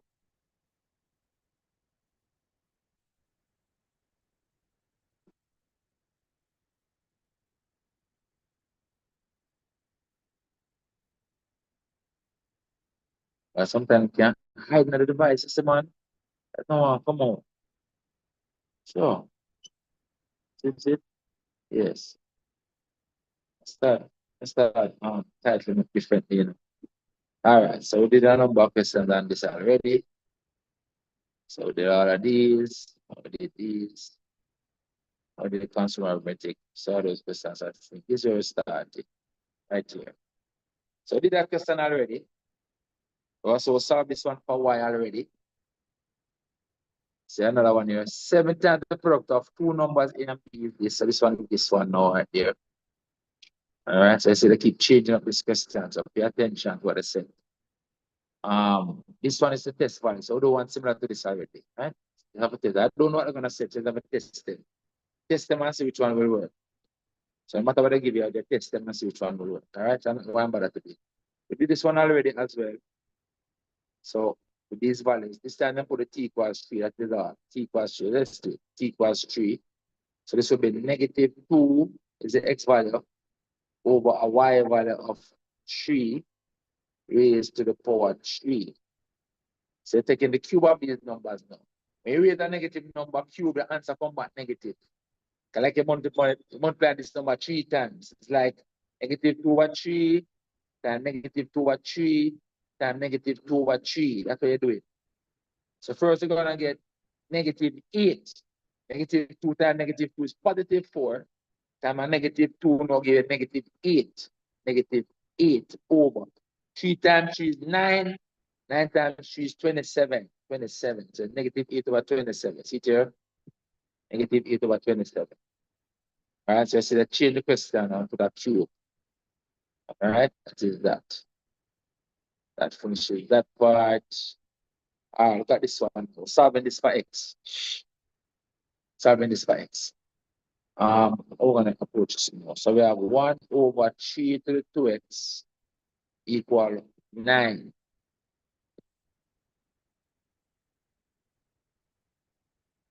This reciprocal I can write out with a negative 4. Bring it up and put it at a negative 4. So you get 3 to the minus 2x. When I bring it up at a negative 4. Equal to 9 is the same as 3 squared. So it means that this and this equal. It means that minus 2x is equal to 2. Divided by the negative 2 is the x equal negative 1. So that's this one. Never saw that one before. So, all right, and do it that way. All right. When this under here, you carry it up, put the negative on it. Remember, it means reciprocal. So bring it up as a negative. This one, 1, 3, we do that one earlier. So on the determinant of the identity matrix again, it is 1. And then we're going into vectors. All right, guys. See, today, what was about? Just about right hand side. All right, so tomorrow, what I will tell you tomorrow? 4 o'clock. What I'm saying tomorrow? 4 o'clock, right? Because some people have exams. That's why I'm starting so late. I would have done it earlier, but tomorrow is a holiday, but people have exams. So I'm giving them a chance to be able to come to the class. So tomorrow we're starting from 4. I'm gonna do the next. I'm gonna do 2 or 3 more topics. See if we can finish all the questions in that document. All right. Just want to make sure that you're exposed to all of them. Give you the best chance of success in this exam.